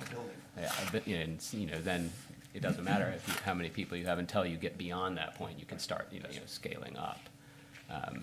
But so, I think if that threshold is crossed by combining two towns, then, theoretically, both towns should see cost efficiency improvements. Well, I mean, we had in the past, I thought was a pretty good system with the Camden First Aid Station. And we had, 2 or 3 ambulances, and we did it with Camden and Rockport, it was a whole deal. Yeah. Yeah. Just a point. There was a lot of regionalization talk back when Bill was on the select board. Yeah. Unfortunately, I may or may not have his notes from there, but they should be in the town office. And Bob Duke was involved in some of that, so he may have some of the stuff. The other problem that you are facing is this is New England. It is town-based, not county-based government. And you're fighting 300 years of town-focused history and way of doing things. So unless you want to invite Ohio and Pennsylvania and everybody to come here and do what we say we don't want the outsiders to do, which is change things and make it like them, you're fighting 300 years of history. Well, it's funny how higher taxes may change that. Well, that's the question. And that's ultimately a question for the town.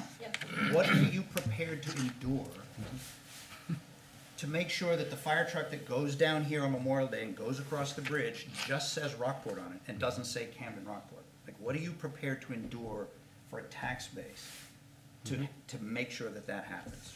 Because my word, I sat on that bridge, my girls were Girl Scouts, they walked across, I don't know how many parades across that bridge we were part of, but But we you've don't got get to this have under apples control, and there's not gonna be any apples. parades, because there's not gonna be any Girl Scouts, because there's not gonna be any kids. Yeah.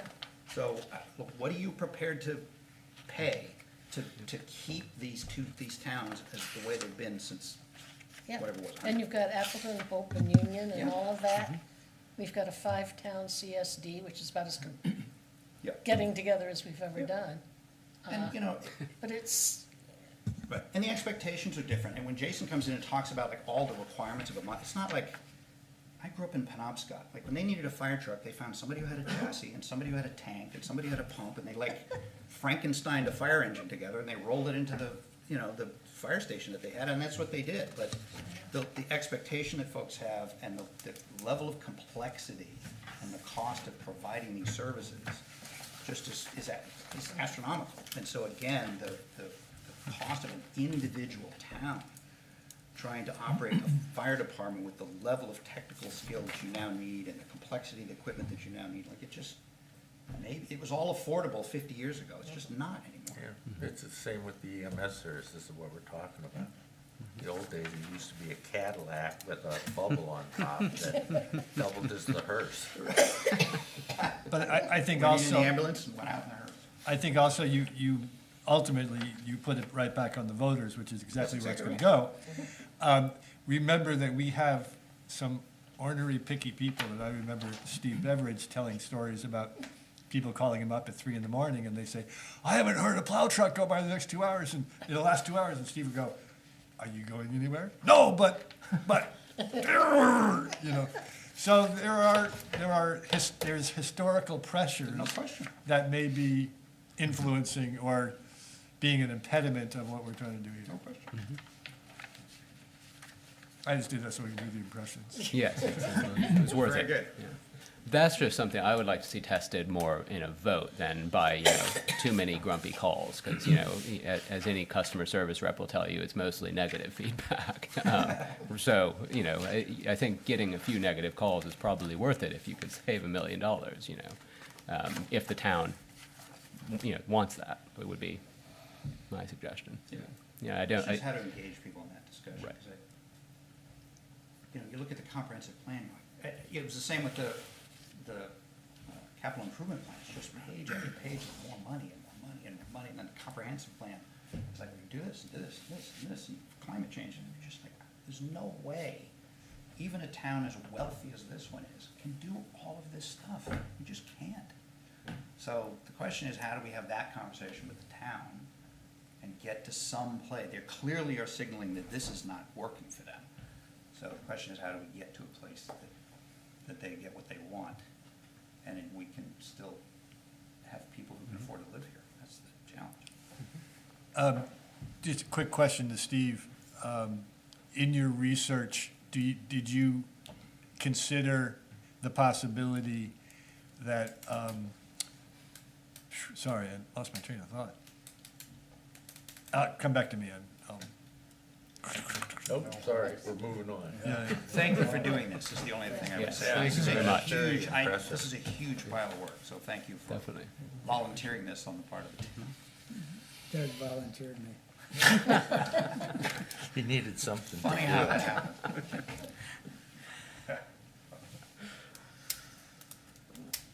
Okay, any other questions on the data that we got? I think it's certainly something to look over It's old age. and kind of pick through, Yep, shoot holes in especially it, for our whatever. next meeting, to come up with maybe some target areas of where we need to really be focusing our time to get our biggest bang for our buck.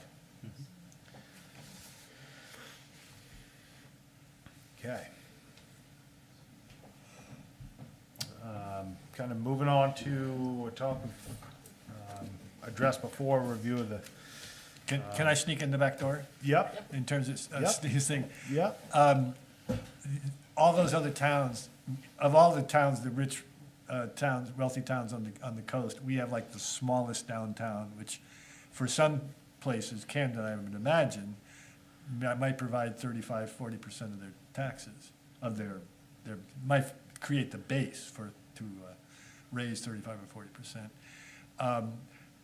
In a direct comparison, I would think that, to be totally accurate, we might want to look at that as a That's an interesting a number in that Rockport, I looked into it quickly today. Rockport has a $12 million budget, but the revenue sharing brings it down to 8.4.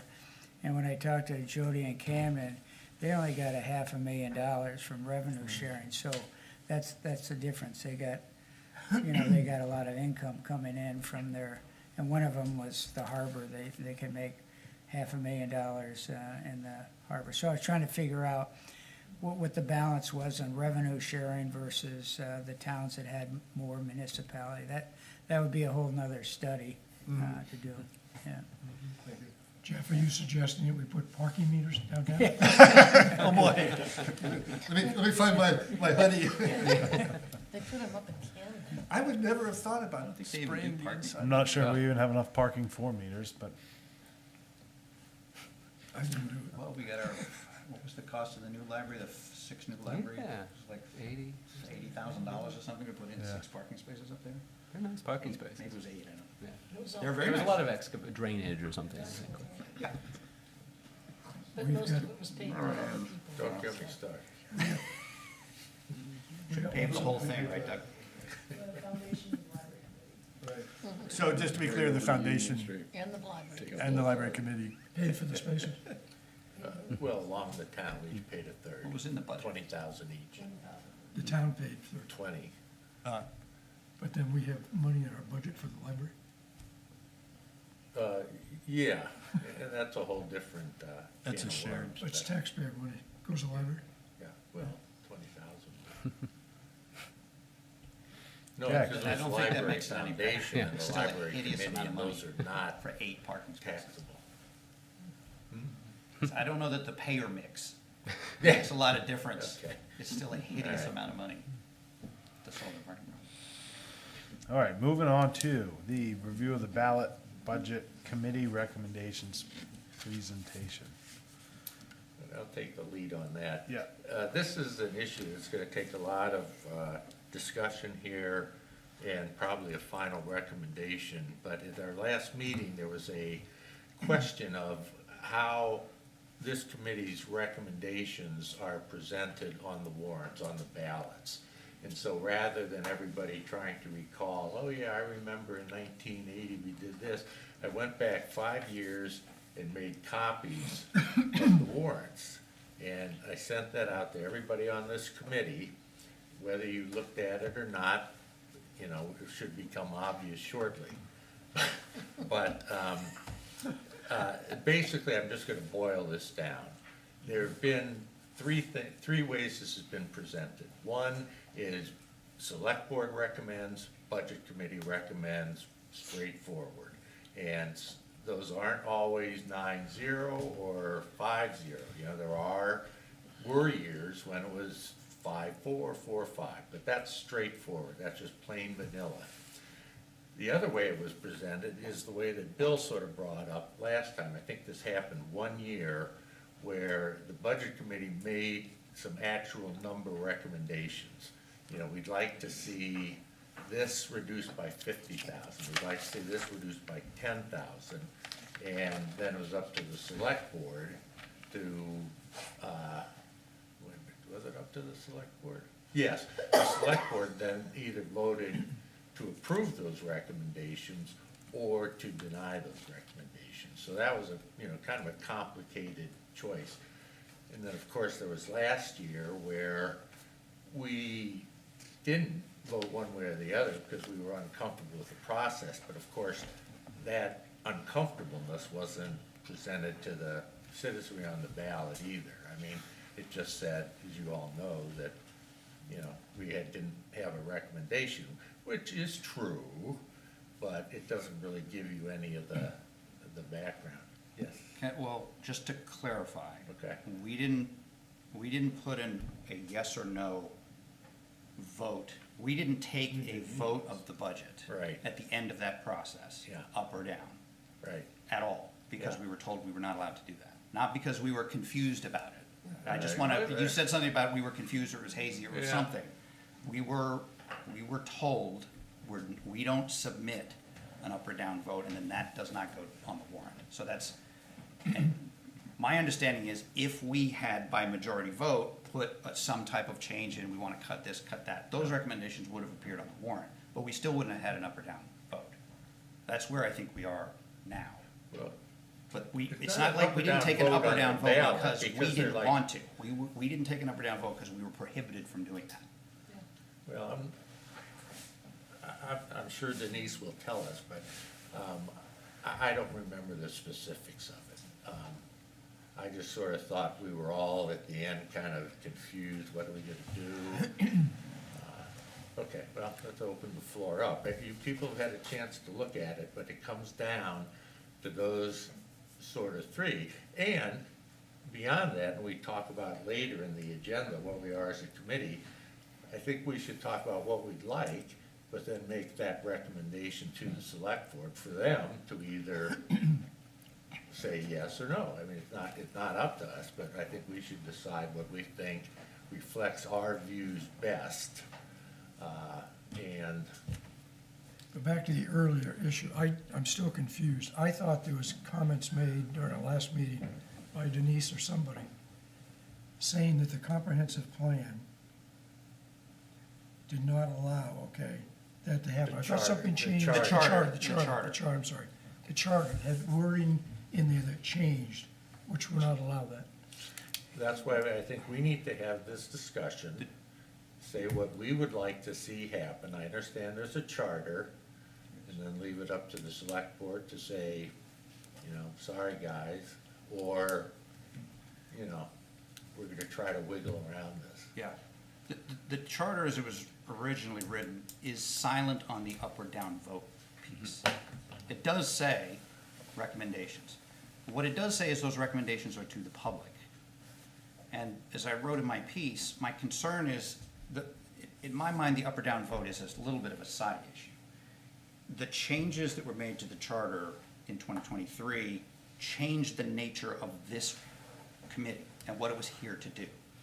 And the original language was, we're here as this co-equal branch of government to work with the select board, to work with the town leadership on the development of the budget and to report our findings to the public.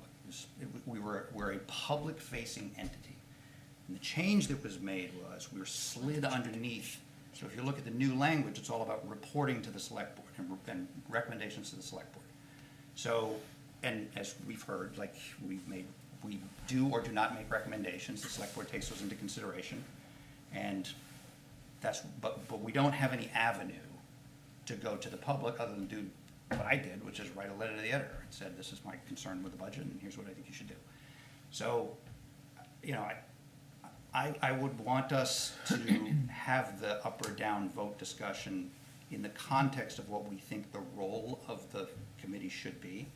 I'd like us to see us return back to, we're elected representatives of the people to provide a second body who's here to provide feedback and guidance on the development of the budget. We're answerable to the public. Our decisions are shared with the public. And we're not here to serve the needs of the select board. We're here as representatives of the public to report to the public. And That's then- the structure I'd like to see us And have. in the final analysis, we make a recommendation Yeah. to the public. Correct. So how do you make that You have recommendation? to, the select board could probably do it. So we should make a recommendation to the select board. To change the My charter. recommendation would be for the select board to revisit the charter language but But we ought to specifically tell them what we're looking Yeah. for, is what I mean. Yeah. But how do we, I guess my, but the I'm charter not can be amended. understanding that, are any recommendations that we make, when you say you wanna, provide the public with those recommendations, how, what is your vision of actually getting that information or recommendation to the public On the warrant. on the warrant? Which rate, I mean, I guess I'm unclear as to what, the vote itself, I can understand because the vote has, the budget committee's vote in particular has not been displayed Right. on the warrant. Outside of that, and I don't even think the verbiage in the charter right now necessarily prohibits that, and I think no one has just pushed back on that, enough. I don't think, that's probably legal jargon back and forth to say whether or not that can be displayed, because if they, I'm sure they could just put that on the ballot next year. But I guess from my point of view, displaying the information, the recommendations to the public would be our recommendations that we actually make to the select board that then get displayed to the public on the warrant, should we make any. Is that a yes or no vote? Like, No, that some would you- be an actual recommendation on how to change the budget. I mean, our whole point, I guess, from my point of view, our whole point here is to tell the select board what we want to see changed. And have them either change it or say, no, we didn't change it. And that's what Bill was And- advocating for. And that is how, I think, 2 years ago, it was displayed on the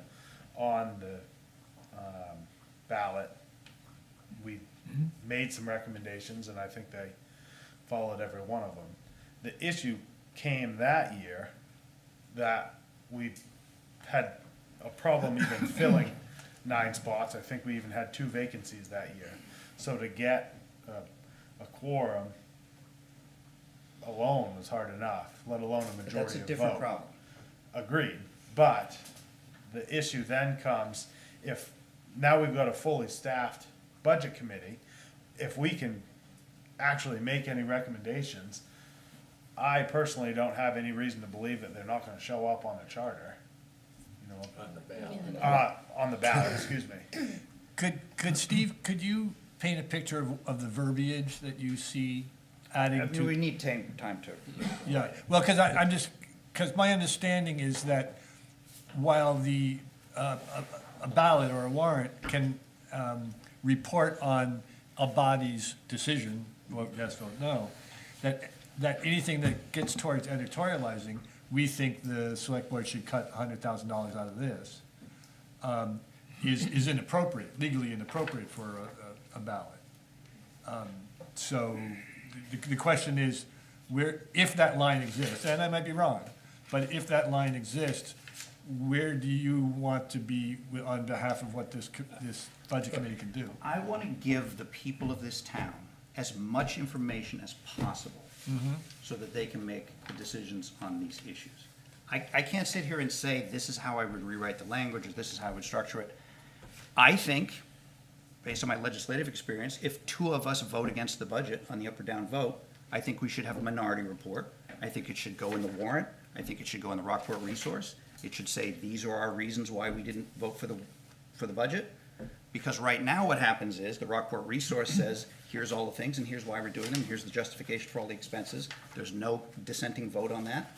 So I want to give everybody both sides. And again, my only avenue coming out of this process last time was to go to Penn Bay Pilot, because there was no way for me to say through this process these are my very deep concerns with this budget. So I want to figure out some way, I think it's fair, and I think it's what we should do for the public, to say, a couple of members of the budget committee, or these, whatever, have these concerns with the budget, and here's their other ideas or their recommendations. Like, I don't see and we get into this stuff about, oh, the warrant's gonna be too long. We've got to give people information to work with, so these are enormous amounts of money and really complicated things. So I don't have an answer for you, Clay. Like, what would that look like in practice? We could look at some other towns and see how they do it, but I don't understand the pushback on giving more information to the Yeah, I voters guess that my make biggest these question decisions. is the information that we want to convey, is that just limited to the ballot? Or is that, like you were talking about, maybe It could- that's could- a it could be. write-up in the be. resource where we could Yeah, might be, convey our information could be. in that? I would say a couple things. The first thing is, I was curious, because the planning board gets their vote on anything related to land use. That still appears. So I was curious, and in the charter, it does say, section, article, whatever, section 9, the planning board shall make recommendations, the vote count to be published on the ballot concerning articles in the warrant having to do with land use. So I think if you want to vote, that's, That's the language. That's the language. Yep. The second thing I would say is, I do think, in general, it'd be more helpful to have recommendations, and we didn't have specific, dollar amount things, and we chose not to make any because it seemed a little, 11th hour to be cutting hundreds of thousands of dollars out of something. But hopefully we have the benefit of time this year, so if we do have any more substantive recommendations, we can hopefully include them. Well, in 2024, on that ballot, under Article 13, it says here, and naturally it got cut off at the bottom of the page, but I think Budget Committee recommendation, add $50,000 to the Finance Department, and then I believe it says the Select Board approved that recommendation of $50,000. So that was 1 year that we saw that there was actually a numerical figure attached to a recommendation. And that was verbiage from the warrant. Yes, I'm Yeah. reading that right here, Right. 2024, I could call it up here if I take a minute to be more specific, but it's a definite numerical. So go ahead. Yeah, I know there've been a few years where there have been numerical things on the Yeah, I mean, I ballot, think right? the charter, we Yeah. voted on it, the town voted on it in 23, I believe. Yes. So we only had the 24 vote and 25 votes. We've only had 2 votes since the charter change anyways. So, So Mark, you're saying that language was referring to the planning committee? Correct. And you're saying you think it just automatically would apply to the? budget No, committee? no, But I'm if you saying, change the, the Budget Committee has never had language like that in the charter, to my knowledge.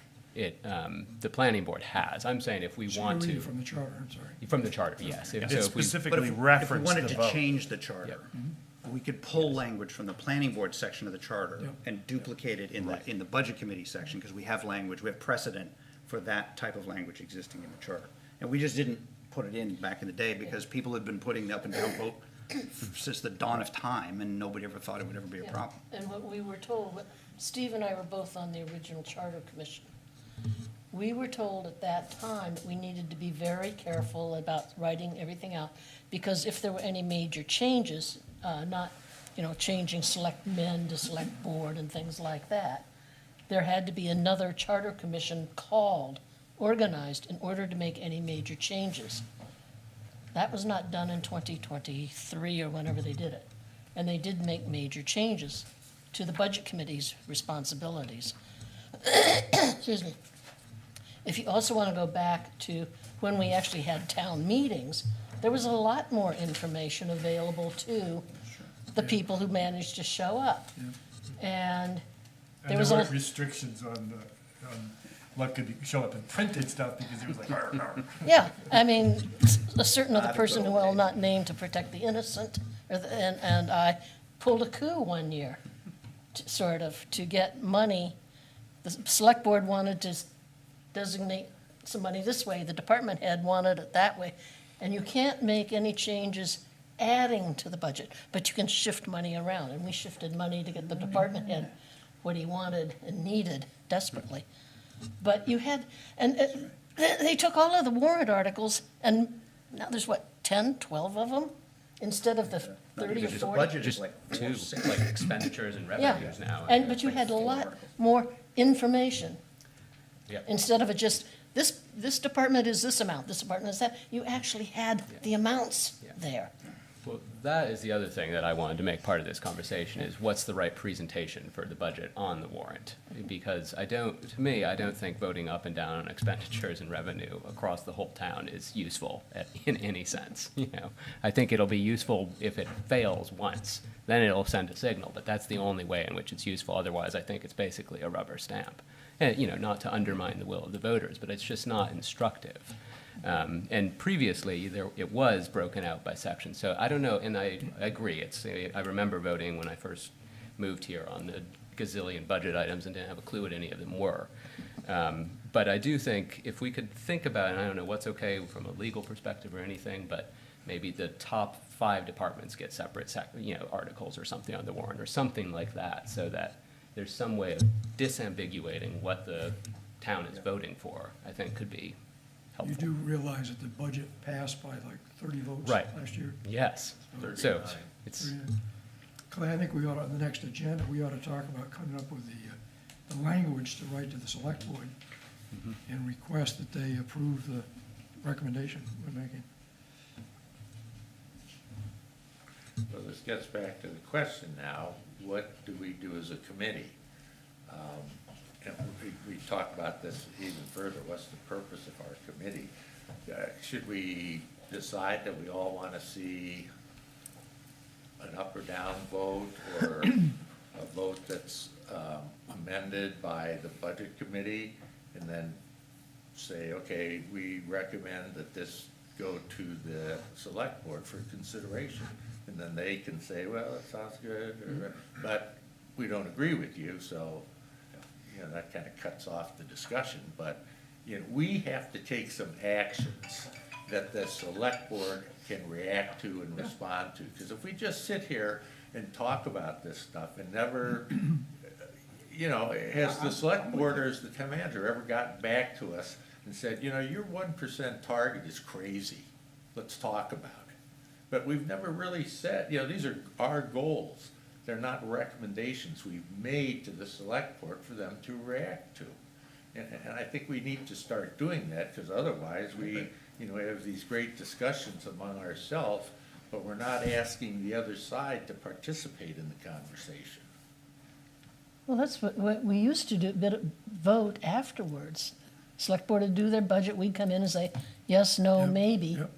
And that's what that recommendation on the warrant meant, is that we agreed Yeah. or disagreed.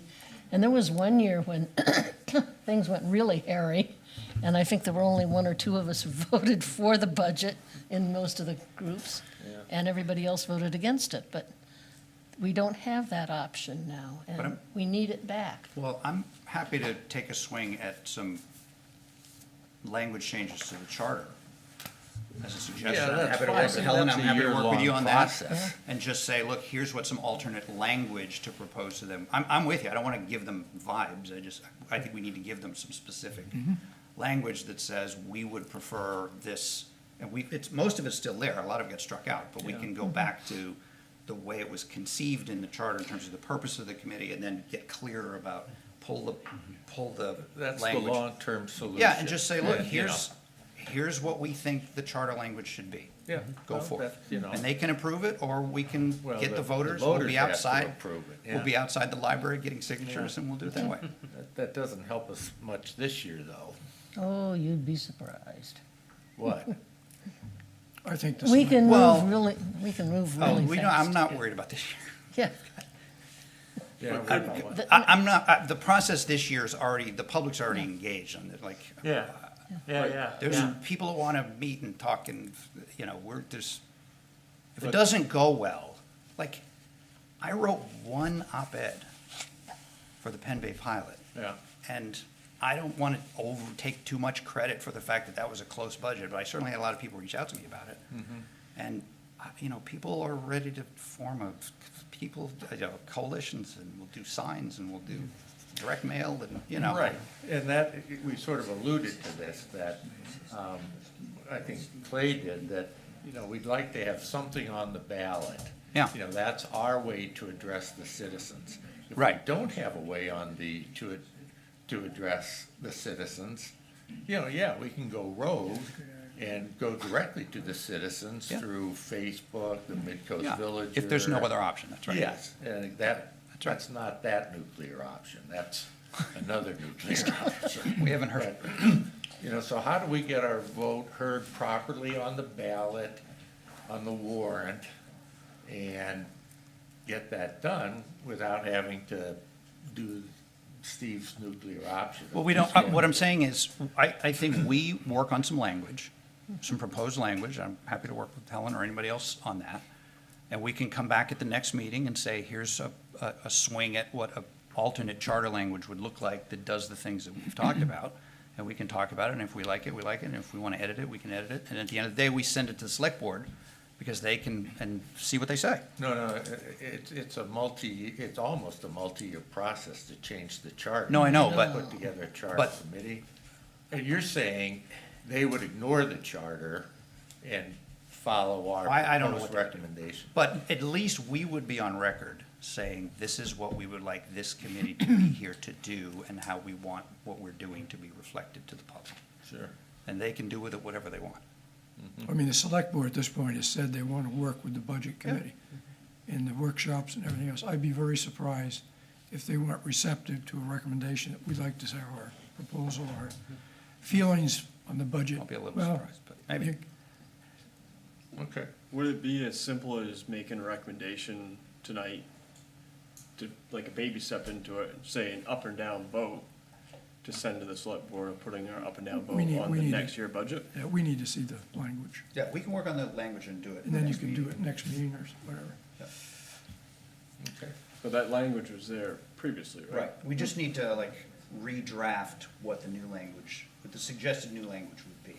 So I'm with Doug, we gotta give them something specific. Yeah, it's We like can't just page say- 17 on the charter if you want to look, so. Yeah, you just need to change that language and add the piece from the planning board. I don't think it's a big, Okay. we don't want it to be 6 pages long. I mean, the beauty of the charter is the whole governance of the town is like 60 pages or whatever it is, and it's, I mean, you'd really only be talking about editing. yeah, it's 2 financials. paragraphs. That's what it always was. I mean, Yeah, it's not- yeah, okay. Yeah, I mean, just to go back to what our image of what we actually want to see on the ballot. What is it that we want to see on the ballot? Is it a vote? Is that what we want to see as our vote? What we used to Or we have. want to see the recommendations? Well, the recommendation is the vote, because we vote No, on no, the, no, on the because budget, and that's no. what appears. I think you meant editorial comment next to the vote. When I looked it up here, Helen, the actual way this Article 13 played out in 2024 is that the Budget Committee recommended add 50,000 to the Finance Department. Right. Select Board approved that. The reduced use of unassigned fund balance to $200,000. The Select Board did not approve that. But then the final recommendation was just the Select Board votes, and they approved.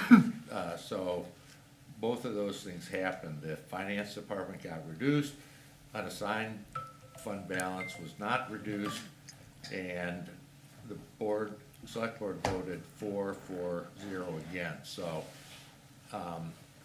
you make your recommendations, Select Board votes it up, down, and then, the Select Board makes the final choice. I think back to Steve's point, I think the taxpayers would be interested in the rationale from the budget committee of why, you want it reduced, why you're saying that it's not a good thing for the town. I'm sure. I would certainly agree with that, but Well- I'm assuming we're not putting our rationale on the ballot. But I mean, you So could what do it- we actually want to see on the ballot, though? Okay, and they're gonna do the draft Our language first. recommendation, Recommendations in the up or down. yeah, it doesn't have to be necessarily. we can do both. rationality. So we want to see the recommendations, our recommendations, and a vote. Yeah, and we can explain it in the Rockport resource, or whatever else, why the budget committee. Well, that's a separate issue, but yeah. Yeah. I mean, yeah, I just want to, if we're going into all these planning stages and we have two people that are saying, yes, we want to vote, and yes, we want recommendations. And If there's you're seven, gonna- It's not really a vote per se, it just says that the budget committee recommendation is add 50,000 to the finance department. It doesn't say what the rationale is for that, and it doesn't say what the budget committee vote was. It may have been 5-4, but it just says, you know, here's the recommendation, here's the amount, and that's it. But we're gonna That's why show- I'm asking, We're gonna as show a the vote. committee, are we wanting to see our vote on there, or we don't care about a vote? As a committee, we just wanna see No, the vote should be on there. I think, we have- verbiage. I think that's the starting point, is the vote, is a vote. Yeah. So they see that 2 or 3 or 4 people voted against it. Yeah, Right. at the On the very, budget yeah, committee. at the very least, I would pull that language from the planning committee. Okay.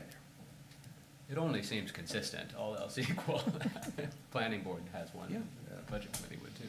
So it would read, the budget committee recommends add $50,000 to the finance department, 5-4, yes. Close parentheses. on just that recommendation? Yeah, Or you're talking then- the overall budget? No, this is just that recommendation. Then the next recommendation is reduce the use of unassigned fund balance to 200,000. Budget committee 5-4 in favor of it.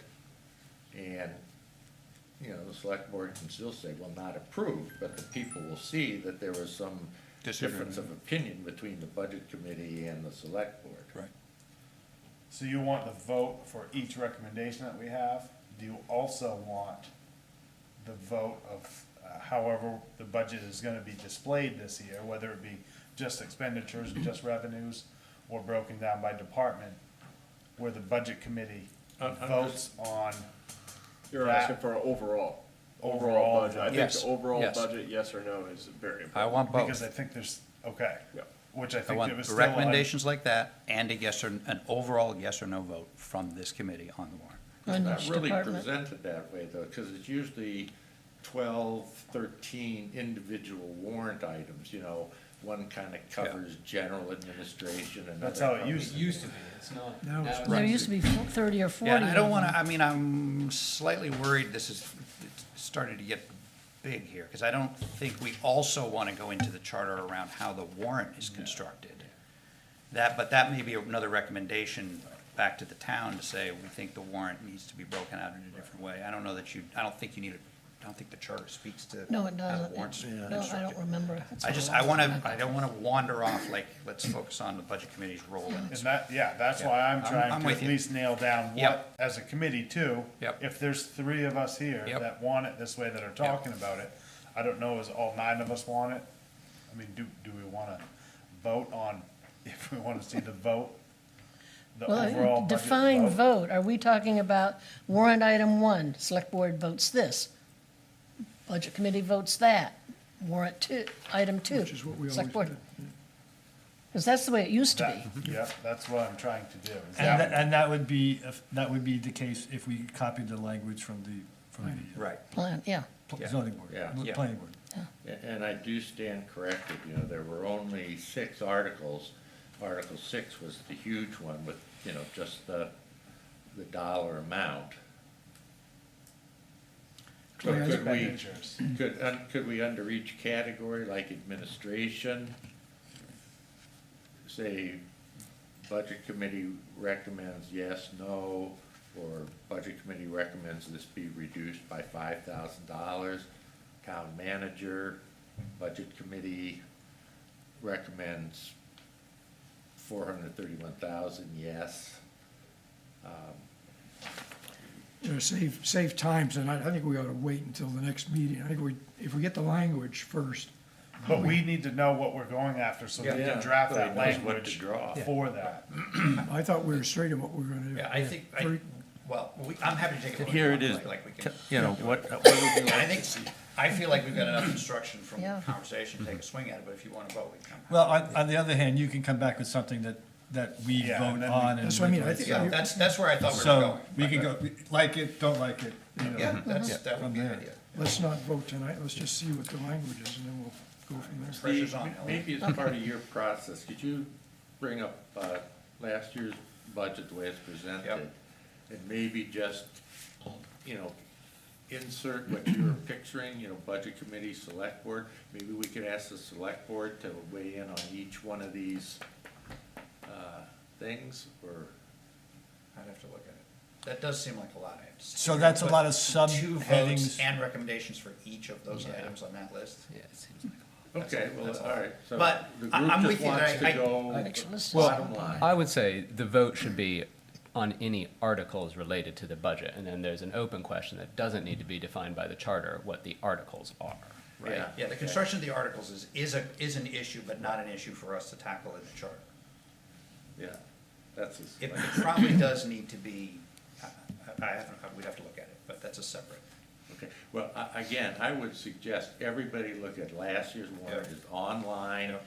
so you understand sort of where we're starting from. And, then I think we can have a more educated discussion if you know where we're coming from. Yep.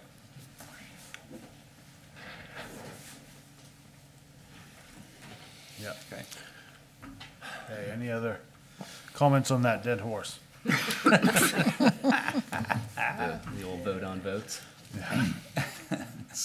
Kind of like double stamping a triple stamp. Okay, moving on to the newsletter status. So, talking about what I referenced earlier, if as a budget committee, we are sending something to the paper, we do just have to have a formal vote on that. I don't know as we necessarily need to have an in-person vote. I don't know how to set up a Skype meeting or whatever they're called. But I would think we could do it either in person or online. If we were to draft a newsletter that we want to send,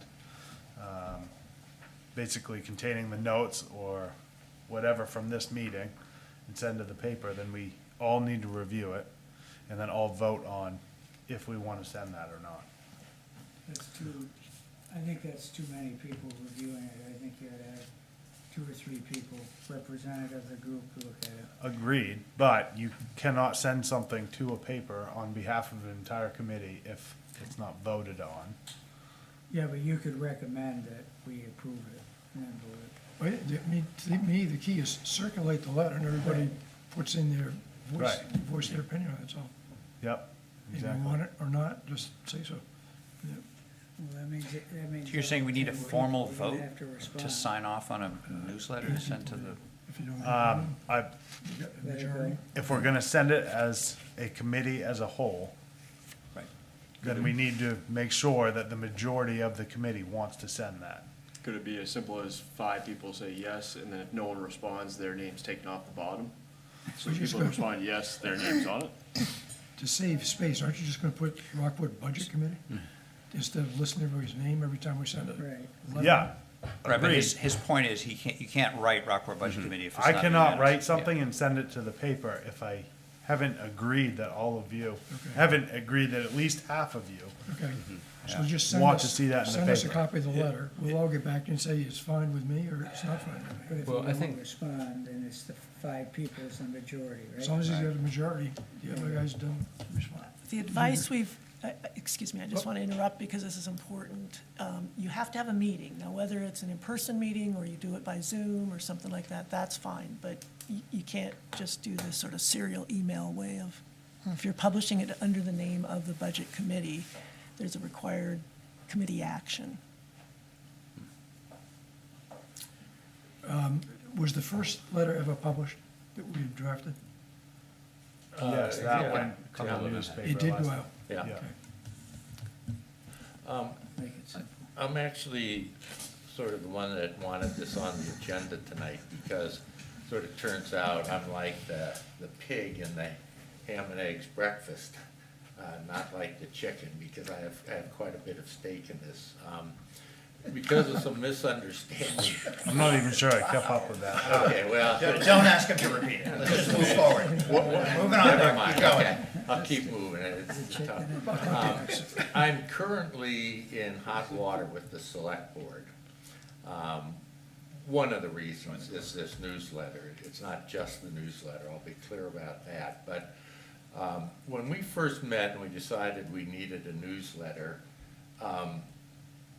I made it clear that this newsletter was gonna be sent out to everybody on this committee to look at, make additions, subtractions, corrections. And I have faithfully done that every month before sending it off to the newspapers. Now, apparently I didn't have the process right, as Denise pointed out. I guess there's supposed to be a formal meeting. But the last time I sent this out, it went around, everybody got it, whether they read it or not, I don't know. But there was some misinformation in there. I stated that Walker was gonna be the chair of the Benefits Committee. That was my impression. That was my impression from the meeting.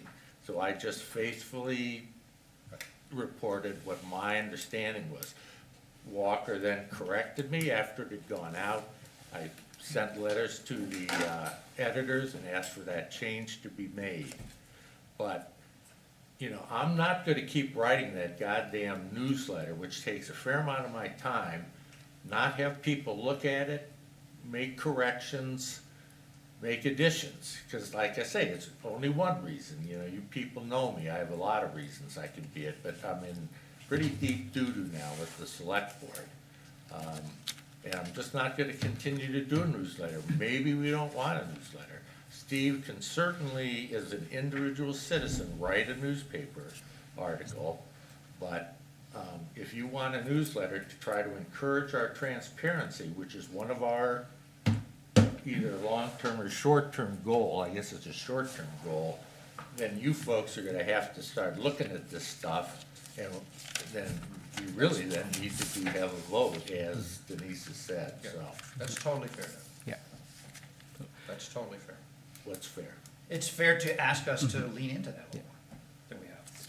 I Well, think- I need more than just leaning. I No, no, think I, it- no, I Yeah. know what you mean. And I think even if the newsletter's 30 days behind, so say we meet tonight, you write a newsletter. Yeah, it's like the minutes You of the bring it meeting. to the next meeting. Sure. We approve it. Yeah. Then you publish it. Yeah. That's more, That would be the that's easiest way way more to than do the it. public Let's has do gotten that. in the past. Okay. I agree. And then there's not a separate Solves it, meeting yeah. or, Yeah. Just call it recent developments of the budget committee. I mean, It's that's like the still minutes of way more than what's Yeah. happened in the past. Yeah, So moved. okay, is that, everybody agree to that? I also think if you're going to share, if we're going to share these things in advance, and this applies not just to the newsletter, but to any of these documents, that SharePoint thing or having some online collaboration source makes this Yeah. massively easier than emailing attachments back and forth, where this includes so-and-so's comments, and this one includes theirs, and who knows what the actual state of the letter is. I did forget about that SharePoint. I need to get on that.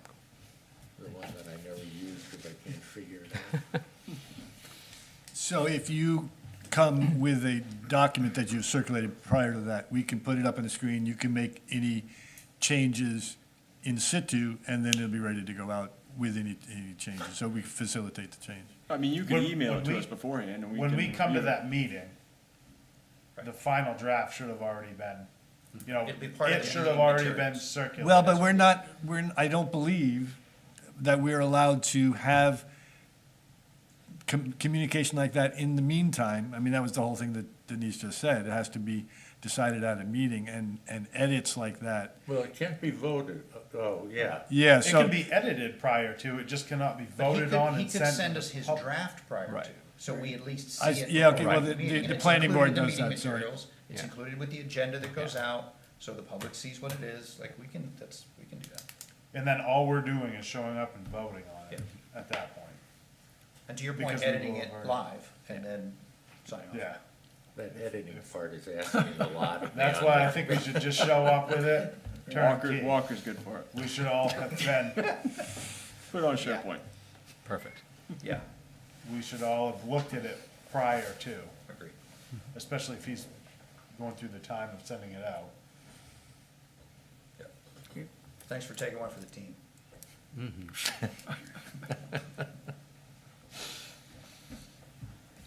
Okay.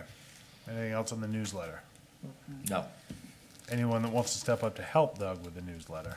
no, it's a one-person job. You know, everybody will have their chance to, like they say, add or subtract from it. But it's already a struggle for me because of Outlook and Google and Microsoft 365, so. Okay. So new business, where are we as a committee and what are the next steps? We still have, I think our goals list is, I think, a big driver of what our committee is. I think maybe we could keep bringing those up on the agenda. I'm actually gonna write that down.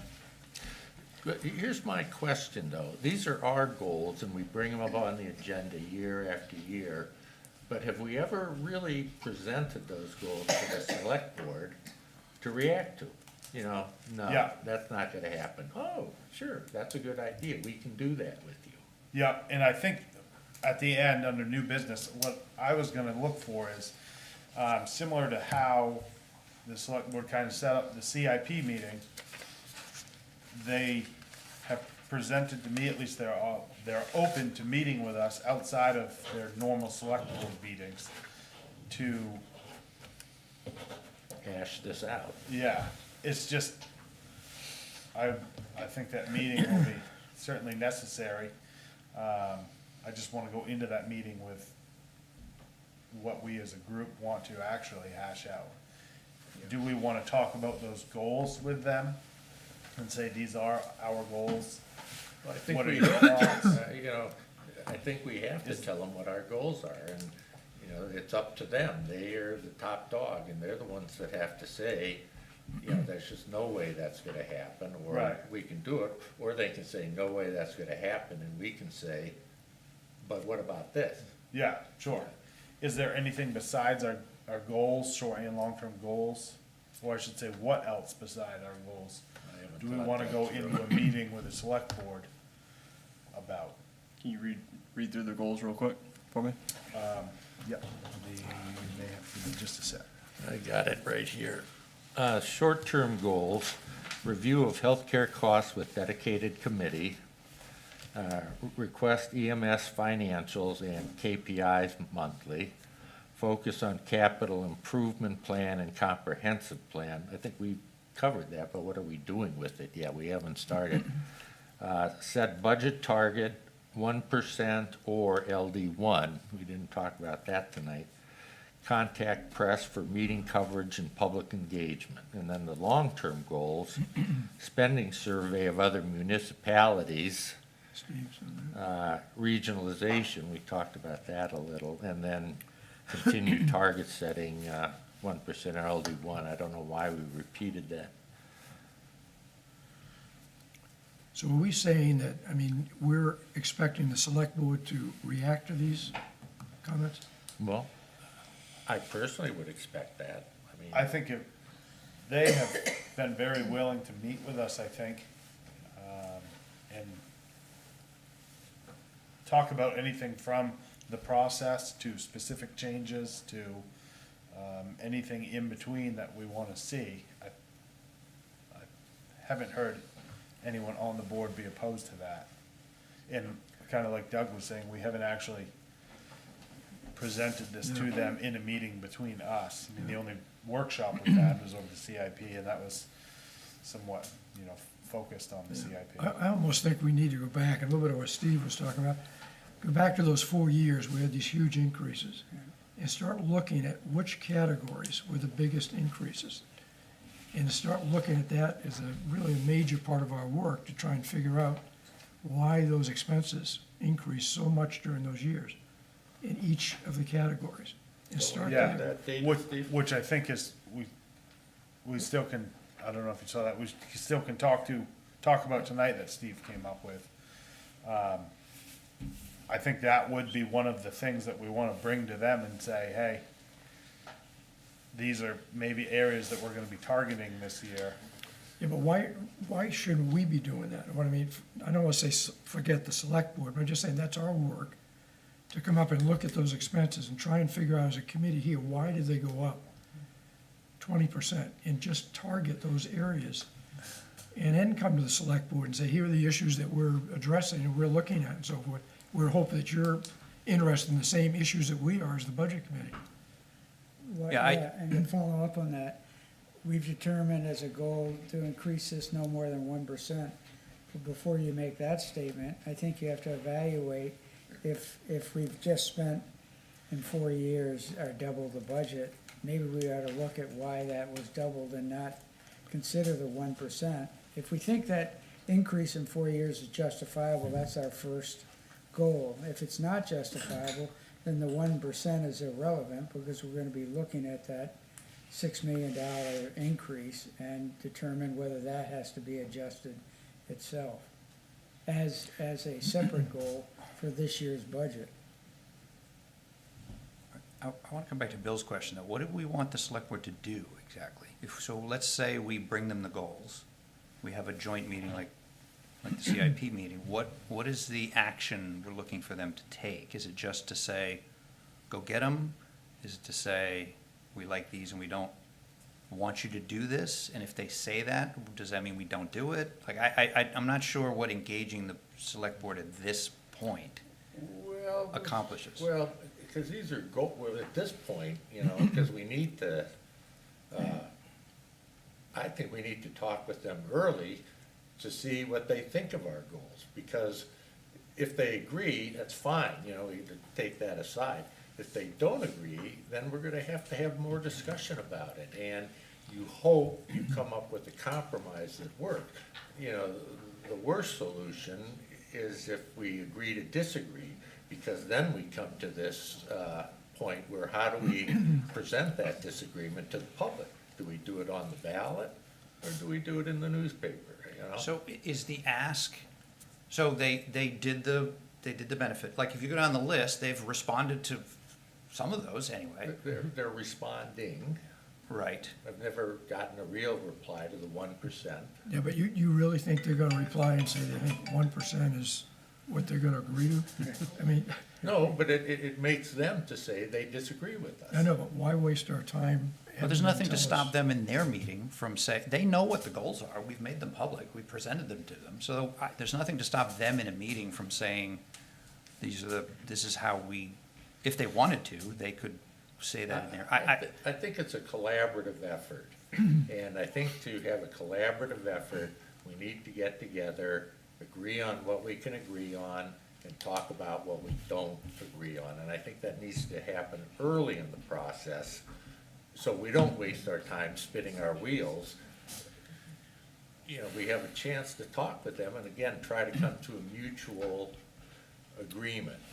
I think we need to come up with information and evidence that we can go to the select board and say, here's the problem. Well, I think that's what we're trying to do. But I mean, not. Yeah, I think it's more when in the process does this make sense? I mean, we haven't gotten very far We haven't in terms done of a whole going lot. to them and saying, you know, I'd rather identify the pressure points early on than I agree, at the but last we don't minute. know it, we haven't addressed, We we haven't- haven't identified what we see the pressure points as Well, being. we have our, you know, we have our goals here. It's a waste of time, Doug, to say the select board, do you agree with 1% increase? You know what the answer's gonna be. We need to come back with the increases and start challenging why some of these numbers I are. mean, they're recorded. gonna come in with the budget, John's gonna produce the budget he's gonna produce. He knows where we're at, he knows, he's listening, I assume, I mean, he knows what we're focused on, and we've got other stuff we're going to focus on. It's not like this is in secret, so. Do they know really what we're focused on? I don't know how much time they, of course, I go to the meetings, and it doesn't seem like they spend a lot of time talking about what the budget committee is doing. Maybe They've got John- other things to do, they gotta run the whole town. John is here for every meeting, so he knows what's going on. John is here for every meeting. Well, he's been here for. Oh, well, yeah, John. John and, Yes. well, it's actually the role of, Michelle. Michelle, yeah. But John is here, he's always here. Well, John does, I don't want to speak for John, he gives the liaison report. But again, the ones that I've seen, you know, they're very cursory, you know, the budget committee's working on this. It's not really, here are the things they want to hear from us about. I mean, Denise was here, and you heard her talk tonight. She has very strong comments about what our committee is doing right now. Yeah, yeah. So- Okay, you know, I don't want to tie up. We're- the No, discussion. we keep, I'm gonna jump you for a second. We keep talking about transparency and this, that, and the other thing. What we've seen so far is the select board has engaged us as much as we've let them in, I think. And what's missing from what I hear in the conversation is that a sense of negotiation as opposed to ultimatums. And I think the earlier we keep talking, I mean, it's, we've already started, and I think it's a good start. Shut up. The more that we talk with them, the more that we will get closer to something that involves negotiation. I understand, this is my feeling, I understand this, I'd like to implement this, and then the select board comes back and says, this is why we are gonna help you with half of that or something like that. And I think one of the very big things is the 1%. I think if we bring that out into conversation, we're gonna be in a better position if we look at it as a negotiation, as we look at it as an informational exchange, a point of view exchange, and ultimately, we don't want to be, we don't want to be the select board. In the end, it's the select board's mission, but we do want to say, we can see that the select board changed on this, we can see on that and that and that. And, start and continue the conversation / negotiation as much as possible, and don't make it into an adversarial situation. See, I just never thought of my position as being negotiating with the select board. I don't think that's our job. Yeah, I think You're trying to move, But we want to tell them what we think the town should do. They may agree or disagree. right. But it's not our job to negotiate. Yeah, I think we ought to be able to come up with goals ourselves as a committee. I don't think they need to be negotiated. It doesn't mean we don't work with the select board. Certainly we do. But I don't think that all of our goals need to be workshopped, with both committees. Both boards. These are our goals. We decided these were our goals, and they are. But I think, since there is a partnership here with the select board, Absolutely. I think we ought to at least, have them. Well, but I think it's just a question of to what end. If there's What do something you that, want them to do? Well, I guess what I want to That meeting will do be is successful if identify- what happens? I want to identify the problem areas early, so that we're not taking a vote on March 15th or whatever, and throws the whole thing into disarray. How do you define the problem areas? What do you mean by that? Where our goals do not align with the select board goals. But Doug, if we do our work and we come up with these areas that we think need adjusting because they're just out of hand, we need to then go to the select board and say, here's our thinking. And then get them, if they want to talk and contribute and so forth, fine. But we need to come up, I think, with what it is we think is the problem. And then let them know, here's where we're headed, because we think you ought to be headed in the same direction, but not negotiate with them. Maybe we want to change our goals, after hearing from them. We need to get to the numbers and identify where the problems are Yeah, first. I'm with you. I am struggling with the when is the right time to do that. Yeah. Because, so for instance, we talked about changing the charter language. I could totally see coming to them and saying, here's what we would like to see, a change to the charter, what do you say? That makes sense, because that's something they would act on. And can we call that a negotiation, or am I using the wrong word? They may say, screw you. Well, they might. The people That's- voted for this charter. There you go. got That's here. They might. I mean, and that's a discussion worth having. I just don't, outside of that, at this point, in terms of work that we've done, I don't know what else to bring them to get them to respond to. I I mean, think- Walker's work, he's chairing this committee. I understand. I read in the paper that he was chairing this I read committee. that in the paper, Yeah. so it must be true. I missed the correction, so. So that's in process, right? That's gonna come back with a report at some point that'll go to both committees, I assume. So, I mean, we have some pieces moving along here. To Bill's point, I don't think we're, other than the charter language, which we will talk about next meeting, and hopefully be done with so we can get on with our lives. By the way, we should add that to our goal list. Well, it's on the goal list, isn't it? And we have something about is there a piece in there about the language in the, maybe it's not. I don't think I don't so. think it is, no. Oh, okay. It was on our agenda, but we haven't actually added it to our goal list. No, we probably should, but could go ahead. No, I'm with you. There should be an open dialogue back and forth. I don't know what a meeting with them at this point I don't know how that would, Let's use your charter as an example. Suppose we said we would like to ask the select board to work and get these charter things Changes, done. yep. And they would say, well, you know, that's just, we can't do it. There's a process for changing the charter that has to go to the people. We can work on that for, you know, the next year and put together the committee and put it on the ballot and have people vote on it. But that doesn't help us with, again, how we want to present this year's budget on the ballot. And so if the select board's gonna take that position, I think we'd sort of have to accept the fact that the charter ain't getting changed this year, unless, I suppose, we did the nuclear option of writing letters to the newspaper to say why we think this is a good idea, but the select board won't let well, us. I don't consider that the nuclear No, option, but. I mean, the whole idea here is that if we come up with the language we'd like to have and go to the select board and say, we would like you to make these changes, then you can have a discussion with them. They can come back and say, we can do it, we can't do it, but let's come up with what we're gonna recommend and suggest to Well, them. yeah, and let them and react to it. that's what I'm saying, Yeah. you know, go ahead and write that, and let's have a meeting with the select board to talk about one of our, what our goals are, and one of our new goals is to somehow change the charter.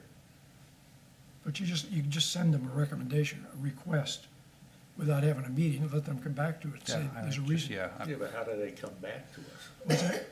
In what form do they If, come if we back? make a They come and we recommendation. put them on the request. agenda. Yeah, and- part of the select board meetings, right? Yeah. Okay. Wouldn't that be part of, when Select they go board. back and they do their regroup in their select board meeting, they would discuss what we A talked about? request right? from the budget committee Yeah, yeah. and vote on it. It's easier than you think, Doug.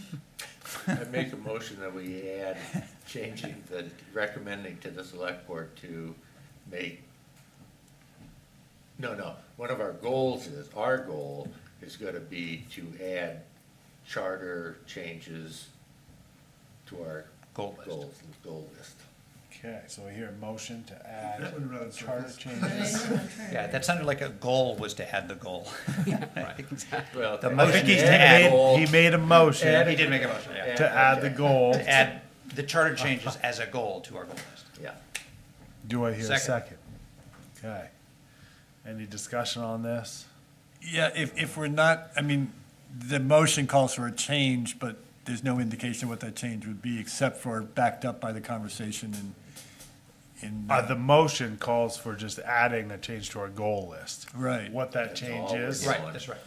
Yeah. We're not, And it's just a goal, it's not. Who seconded the motion? Are we in discussion? Steve Okay. did. She's playing secretary. Yeah. Oh, Right there. I almost heard an acquiescence to it. Yes, I said that up there. okay, any other discussion on it? Okay, vote. All of those in favor of adding that to the goals list? Okay, unanimous. Successful motion, Doug. You're on the board for the night. According to Robert's rules, that's all it has to be.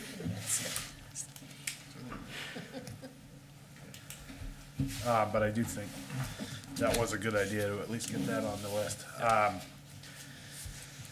So I think it is, I mean, I do think we're all still kind of on board with having a discussion with the select board at some point. I think we're not there quite yet, but after possibly next meeting, if we get some new language. Yeah. If we, can kind of go from there, that will be good. Are we still in the philosophical, where are we in the, as a committee are and going? Are we still in that part of the I meeting? think that's a gray area, but yes, I think so. It's And not do you have any negotiable. input? Lead us out of still in new business. Oh, no, Philosophically. I wouldn't do that. So having recently, moments ago, spoken of the 1% as one of our goals, I'll just say again what everybody knows, is that I'm uncomfortable with that as a position. But I think that I haven't really heard, and I think what would be valuable is to say, aside from Steve's and his many, many hours in looking at comparatives, is our job going to be, is our action going to be to poke the select board and say, you have to change this because we don't agree with it? Or is our action going to be, we've done this research and here's a way to get healthcare costs down or insurance? We've done the research and, you know, we think that we can get along with a one less truck or something like that. I would be a whole lot more comfortable if we spent the next 2 meetings saying, let us do our research so we understand what other people are doing or what can be done. At the same time, getting back to the early conversation is good conversation. A whole lot of the questions we have, John or Megan or, you know, Denise, have the answers right there. We just have to, well, they may not have the answers that we want to hear, but they have the history, the background. It's like if Steve Beveridge were in the room. Hell, a little bit of history. So I would like us, either this meeting or next, because it's not particularly a item on the agenda, would like us to get an idea of how we go about surveying and learning versus criticizing. That may be a little harsh way of describing each end of the thing, but. Well, I think, I'll take issue with that, because I think we are trying to look at data. Steve has his data, we made some new recommendations about what we'd like to see with EMS. We're talking about the charter, so I don't think we're just sitting here criticizing. I think we're trying to analyze and gather data that's relevant. Okay, well, I hope that's true and it continues to be more true. Yeah. I'm gonna sound like a broken record. I'm still back to my question before. When, as a committee, are we gonna get and look at the, again, expenses over the last 4 years? Where, again, they were huge I jumps, think- and so when are we gonna start looking at those and say, where are we gonna investigate these things? Where are we gonna look at things? Next meeting. Yeah, I think, I was I going to think- ask what should be on the agenda for the next meeting. And the other thing I think should be added is that there's a homework element to that I think we need to set up, in advance, so that, because, this is not a good researching body, it's a good discussion body. And that's what I'm Right. saying. So we need, somebody needs to do the initial legwork, I think, right? Well, don't you have a lot of that? Yes, I data mean, I in think here? in coming into this, the plan somewhat from Steve's point of view was to bring up in the new business the numbers that he pulled from the last several years, last 4 years, budgets, and look and see what those big increases are. I mean, those were the top, like the top 10% of growth. What's that? Can we tell in the categories what the big increases were or Well, not? do you have it? I've got copies. I don't have it. Okay. Should I have it? I emailed it, but you might not have got it. Yeah, I didn't print it So- off, it's so big. I know. I got it on the front and back of one page. Come on. Handing out papers just like that. Seems familiar. What, I got an F? I came prepared this time, though. Well, First time for everything, it isn't is the there? first time for everything. So, and I don't expect us to take any action. I wasn't expecting anybody to take any action on this, but, so, again, as I said, when I was in the legislature, we tried to narrow down to what are the fastest growing areas of the budget. So, and again, this is, as I said earlier, this is a very hard document as it's laid out, despite all the outstanding work and tremendous work that goes into it, to sort of define that. So let me walk you through what you're looking here as I'm hoping, Bill, as a way to kind of at least get us down to a smaller list of stuff to work with. So the very top line, comes out of the budget document. The very top line is total expenditures, all budget items. You can see that, 18 million, 20 million, 22 million, 25 million, 27 million. And then the columns on the two blue columns on the right-hand side is the increase from FY '22 to FY '26 in dollars and in a percent increase. Okay? So that's the framing for the whole document. Then there's two groups of spending underneath that. The first group is budget items over $10,000, right? We're not counting the paper clips. We trust the team to handle that stuff. budget items over $10,000 for which there was no budget item in FY '22, at least the way the budget is structured. One of the other challenges of this budget process, as you look down through these, in that first category, these probably were picked up in the budget in some other way at some point, like some of these were stuff we were paying for, but it just existed in a different budget line at some point. There's maybe something Megan can help us think through. But these are items that, for which in FY '22, there was no budget item. And in the the budget that John put forward, because that's the language that I had for FY '26, those are all his expenses for those budget lines that did not exist in FY '22.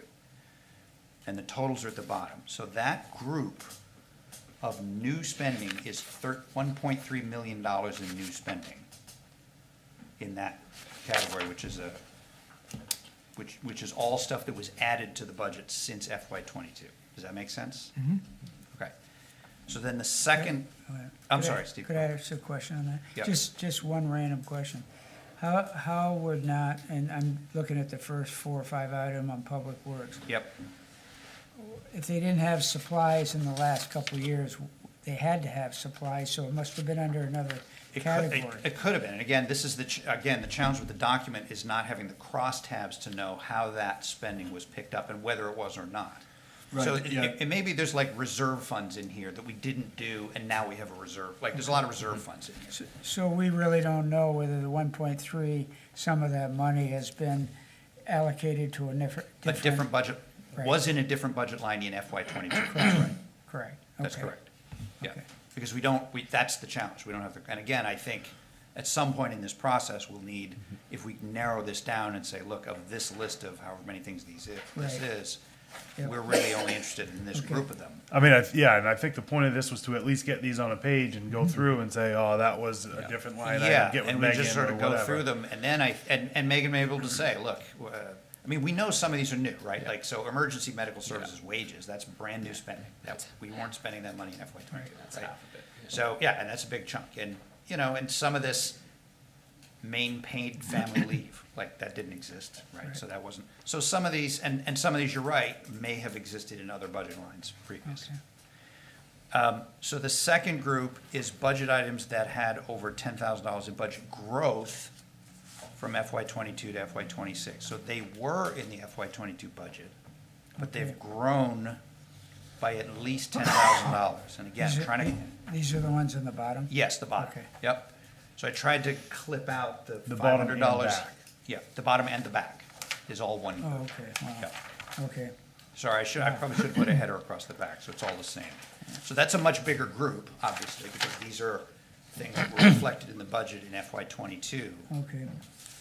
Wow. That were over $10,000. So the idea is, how do we isolate the big growth of things? Because we don't care about the things that went up $500 or $2,000 or whatever. What we care about is, why did this thing that cost us $4,000 in FY '22 now cost us $40,000? Or Right. why does road construction that was $425,000 in '22 now cost us $945,000, right? So Ask a dumb question. When it says the column manager, 25, 26, that was John's proposed budget, because that was what I worked from, was the Excel file of this document. Okay. So these may have shifted a tiny bit from the approved budget, but this was the FY '26 budget that John. which is in this put forward. big book. Yes. Okay. And I kept the account numbers so you can find them in here, Okay. and the category area and the spending type. So I tried to keep it so we could actually look and say, all right, what in the heck is going on with account number 2530? We go into this, and there may be some added, right, maybe added information, and if we went down through it, we could probably pick off and just, all right, well, we know what that is, don't worry about that. And the idea is, Bill, I think, to get to what we're trying to get to, which is, what are the 5 or 6 or 7 major cost drivers of this spending increase? We know EMS is one, we know health insurance is one. But I was surprised looking at this, like, you look in those categories, it's 10,000 here, it's 12,000 here, it's 10,000 here, it's 15,000 there. It adds up to real money eventually. I mean, if you look at the bottom of the second page, Yeah. Huge. I mean, that's $4.5 million in increased spending from FY '22 to '26 for just these items. That's not the whole budget, it's only these items. And how many of those, is there any way, I'm looking at gasoline and so on, I know some of Yep. that's just overall inflation. Yep. Excuse me, is there any way of, I mean, even winter sand, I remember way back when Steve was there and Mike was just starting, that was something that was going up like crazy. Yeah. So, And there was also a purchase early, there was a 1 year where we purchased a whole bunch early because of an expected cost Price increase. hit lock-in. yeah, Yeah. so how And many like of it- those and how Well, that's, can we link them to overall inflation? well, probably some of them. I mean, we're not gonna do anything about gas. Right. Other than, do we have more vehicles than we had, which consume more gas and True. whatever, so. And gas is a hard one, because that's a cost that's stretched across all of this stuff. Right, right. You know, Yeah. Jason said the other day, like, we roll the ambulances, and we go to these other towns, we get $600 to roll the ambulance, and like, okay, but what does it cost to roll the ambulance? Like, that's gas, it's tires, it's wear and tear, it's paying per diem, like, Are we what still does it getting, cost? Is it 600, do we lose money doing these? Like, again, these are the kind of things I think we wanna try to explore. at one point, weren't we getting our gas from the Yeah, from the thing that depot. Camden had? Are we still doing that? No? What's Denise? interesting about this is it sort of challenges my assumption, our assumption, that there are four big areas, you know, EMS, fire, police, administration. We kind of focus on those. But indeed, if you look at all these little small dinky things, you know, we are gonna find some money by counting paper clips. I do think it's also true that the items you just mentioned are the big ones, and that probably make Yeah, up but a even large part so, of as the I increase. looked at this again, and I debated, and I just didn't have time, because I already got 2 jobs, but, you know, if you spend some time in this, you can actually regroup these in, like, there's a bunch of reserve funds. Like, we've decided, properly probably, that we need to invest in a lot, we've gotta do reserves for all of these vehicles and reserve the ability. Like, that's a relatively, it appears as though we're investing in that more heavily than we used to, and I know John's talked about that. So I think the question for us is, can we increase these expenditures on reserves when we're doing all of this other stuff? Because my worry is we're like trying to solve every problem at once here, and then we got a whole bunch more problems handed to us with the CIP the other day. Like, it's just overwhelming. So can we go into this and say, all right, can we just stop with the reserve funds? Yes, we all believe we should have reserve funds, because then we don't have to borrow money, blah, blah, blah. But we just can't do it. Like, the total sum of the reserve funds is X. Is that, so we can tackle these sort of a chunk at a time, I think. And these could be grouped differently. I was gonna say, would it be worthwhile to sort Yeah, this Exactly. last column, it could be, yeah. 5% Yeah. increase? But it Dollar should be increase, I'd say. categorized to the major, I mean, you have public works, you got administration, so these should be sorted out through the major categories. Yeah, there. but what you do, By the you do units. a two-sort, you'd first of all sort it by percent increase, so here's 2,000, here's 15, and then you look, what Yeah. are those? And I had perhaps the top 3 are all police. Right, exactly. Yeah, the problem with the percent thing is, some of these are small dollars. Yeah, exactly. That are Right, I an know. enormous percent. Yeah, $13,000. Equipment think it's- maintenance went from $631 to $13,000, which is 2,094%. Yeah. Yeah, Yeah, I think increase. dollar increase. Yeah, so, but I'm anxious about, what I don't wanna do is replicate this and resort this back into all of these, like Public Right. Works gets a Yeah, chunk. yeah, yeah. And I think my problem with this originally was missing the forest for the trees. Like, if you look on that second page, the wages, starting at account number 2004, it's planning wages, opera house wages, finance wages, police department wages, harbor wages, fire department, town clerk.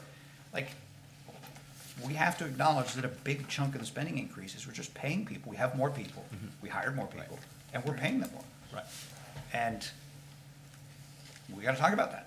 We have more staff than we've ever had before as an org, even before we hired EMS, started EMS, we had more people than we had before.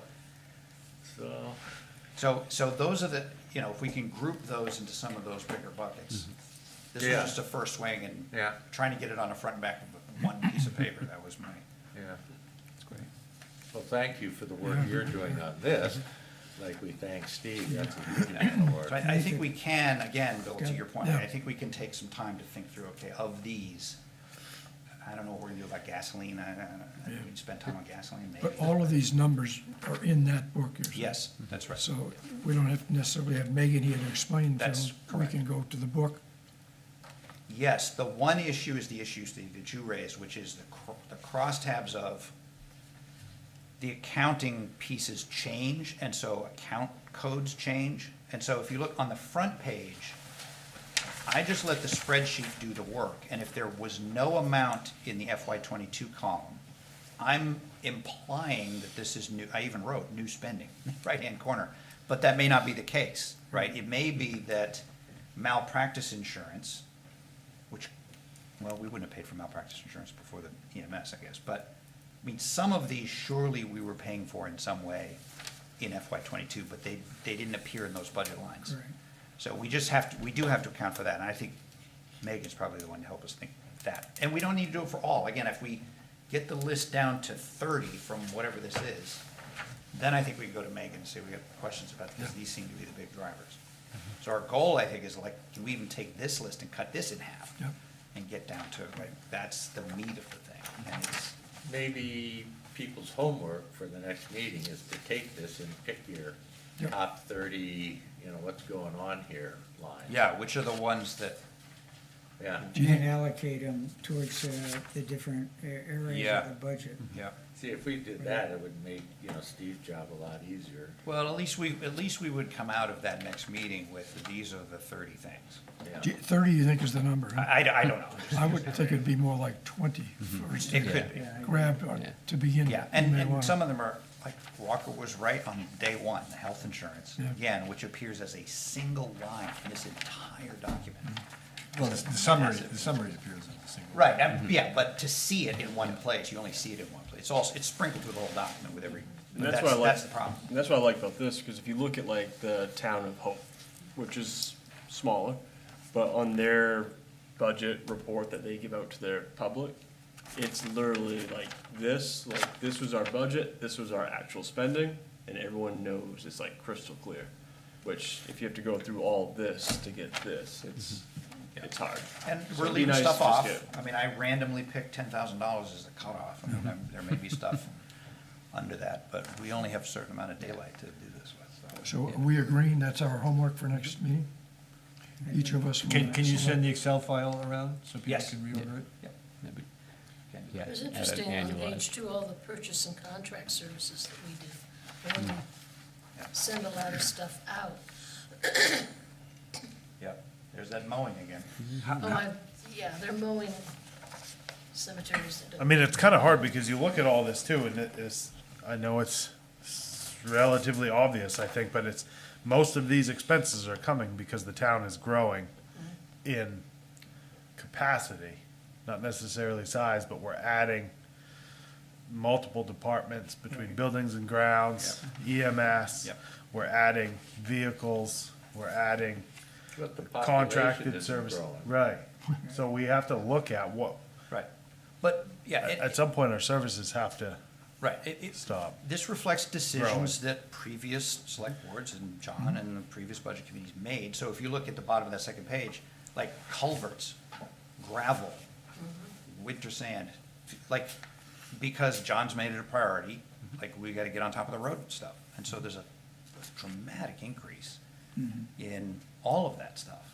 And so we've just, based on this, the CIP discussion, do we think that this pace that John has got us on, where he's just, we're going full bore on these roads, is that, can we do that while we're also trying to do all this other stuff? Well, I thought they were trying to catch up with all the stuff that they've Well, fallen behind. Yes, but There's I'm certainly on a reselling. Cross Street got paved, I tried to make the argument, Cross Street's fine, it's not great, but it's fine, it doesn't need, they did great work. They did culverts, they moved stuff back, they did a ton of work on it, but, Did it and need- part of me I like, and part of me I'm like, that probably could have been 3 or 4 more years before we got to, it And was that's- fine. Sidewalks, the same situation. Yeah. And I do have issues in the CIP report about this idea that every road gets his 10 years. Like, some of these roads get a lot of travel on them. I have, I've got all these high school kids bombing up and down road going to the high school. So the road gets some wear, but I'm sure there are roads in the town that get way more wear than Cross Street. We have in this book on the capital improvements, the list Yes. of roads that are gonna be done Right. for the next 5 years. I think, Yes. it's listed which ones are. Yeah, I mean, that's at least the plan, So but if you we, tr- sorry. No, I'm gonna say, so if we're traveling those roads. Right. Like, I said, I have other ones in the town, I said, why do we need to repave this road? So few people are even on it. Right, and some of, I think what has been happening is like, they'll put out a paving list, and then comes through budget cycle, and no one really does homework, no one really says, let's put this one off a year, let's put this one off a year. Oh, actually, they do. That's the piggy bank that they rob savings from. Well, okay, after the fact of the budget, though, that's after the We budget's already passed. Bought paving, like, didn't we buy more paving than we were supposed to a few years ago, and then they were just Yeah. looking around for roads? Yeah, there was a- Because they had, it was like I don't know, some kind of crazy. It So- was- Yeah, there was Something like I mean, I think going into this year's budget cycle, what will count more for us if we're actually looking at things like our paving schedule, looking at like that bond that we voted on for all the culverts or whatever they called them, the special The box culvert? box culverts, yeah, there you go. To see, I mean, things like that we need to look at to see if we actually need that, or if we're just, like he's referenced before, just going off of them based on a time schedule and not revisiting what our priority is. Quick question. On the final format, are we trying to pick off individual numbers and use those as, if we're presenting a comprehensive review of our budget reductions, are we gonna be mixing major categories with individual costs that don't relate to a major category? Or how are we presenting to the town or the selectmen if this doesn't fall Right. under the municipal road improvement or fire or police, are we gonna look at individual numbers? I mean, if we're looking at 5 or If we think it's, 10,000. yeah, I think if we think it's worth looking at, because Yeah, it's, because it's the nickel and dime stuff that adds up, as, you know, does you add up. pointed out. Well, maybe there should be a separate you'll have the big categories Yeah. like police, fire. Insurance, and yeah. Maybe there's a miscellaneous category Yeah. that has $500,000 worth of. right, of just nickel and dime. nickel and Paper dime clips. stuff. Paper clips. Okay, so we'll have a Yeah, I separate think that's right. category that doesn't fall into any of the Right. major categories. Yeah. And Okay. a lot is left off, right? I mean, this is, the $10,000 cap's cleaned a lot of stuff out of here that's not on here, and Yeah, but again, at some point, you do trust the team to handle it, but literally the paper if clips. we're looking at, and I'm just taking the 3 major towns that are the similar size, and it goes from $4, $6, and $8 million. If what we're trying to do is come in with an average, instead of us being Yep. the top town of all the towns that are similar to us, if we're trying to reduce costs, we're not worried about the $10,000 or $12,000, we're worried about the bigger quantities, and focus time and energy on those big numbers that are causing this. If you take the 4 or 5 major categories that have increased the budget over 4 years, or whatever those categories are, I think we ought to focus it, they're probably 75% of the increase, right? Yeah, And then the other 25% would be picking out, this is a Right. separate. pick up Okay. another. But I think question like some of the $4, $5, $10,000 like purchases that don't make sense. Right, I If agree. we can address those, that changes behavior. Because I feel like right now, we're just, everything's top of the line. Whether it's a $10,000 purchase or whether it's a I agree. $500,000 purchase. What I'm trying to think is that we get a separate category outside the major categories of items that we Right, it's question. like a that need- miscellaneous category. Miscellaneous category. And that might be $1 million worth of stuff, or Could be. 500. I think this is gonna be super helpful when we get our new budget book, because we can literally take a line item and be like, well, for the last 4 or 5 years, it's been here. We can do that now, right? It's in here. with Yes, these but the numbers. previous one, but like when we get our new book, We'll it's get a gonna be new book really with quickly to the new see. proposal. Yeah, so when you look at the supplies, for instance, LP gas, it went from $1,000 to $13,000. probably new Will I find in buildings or here why, I assume it's what, the new it's in fire here? station. Yeah, the generator. No, probably, well, the library's been there for 5 years, so. But should that information be in here or not? Yes, it should be. Okay, all right. It'll be in there, it just might be broken up between a couple different departments is the hard thing. Yeah. I think when Clay and I work on next month's agenda, this is probably gonna take up almost all of it. I agree. And Yeah, the suggested And the wording. charter. The charter.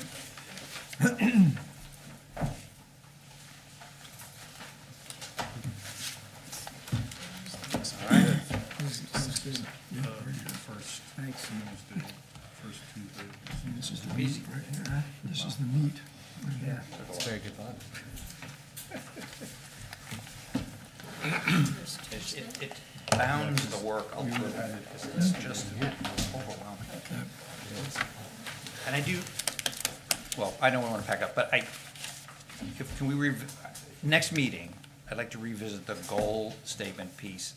Because I do want to talk about what's the best use of Megan's time. Is it, like, as she's getting set to prepare this document and get it ready to go, like, I think it would be helpful to get our perspective in terms of, hey, we really need it to be structured this way or that way, and if it can save her time to do what I think she should be doing, which is strategic planning and, you know, doing some of these cost-benefit analysis pieces and this kind of stuff.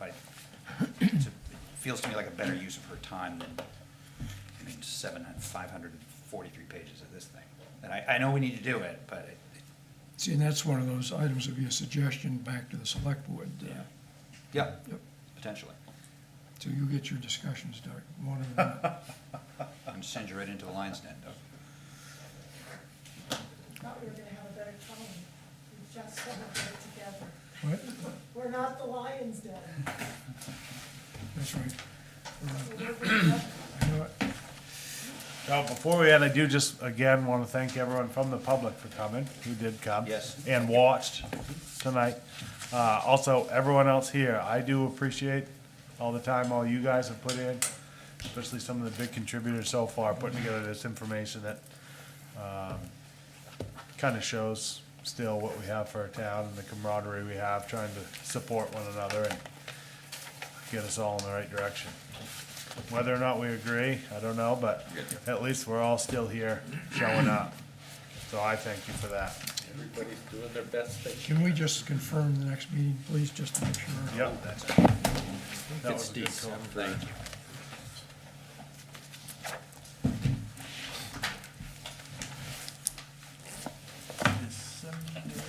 Second. I have December 2nd on my count, 6 o'clock. Yeah. Okay, Oh, December 2nd? that's right. Yep.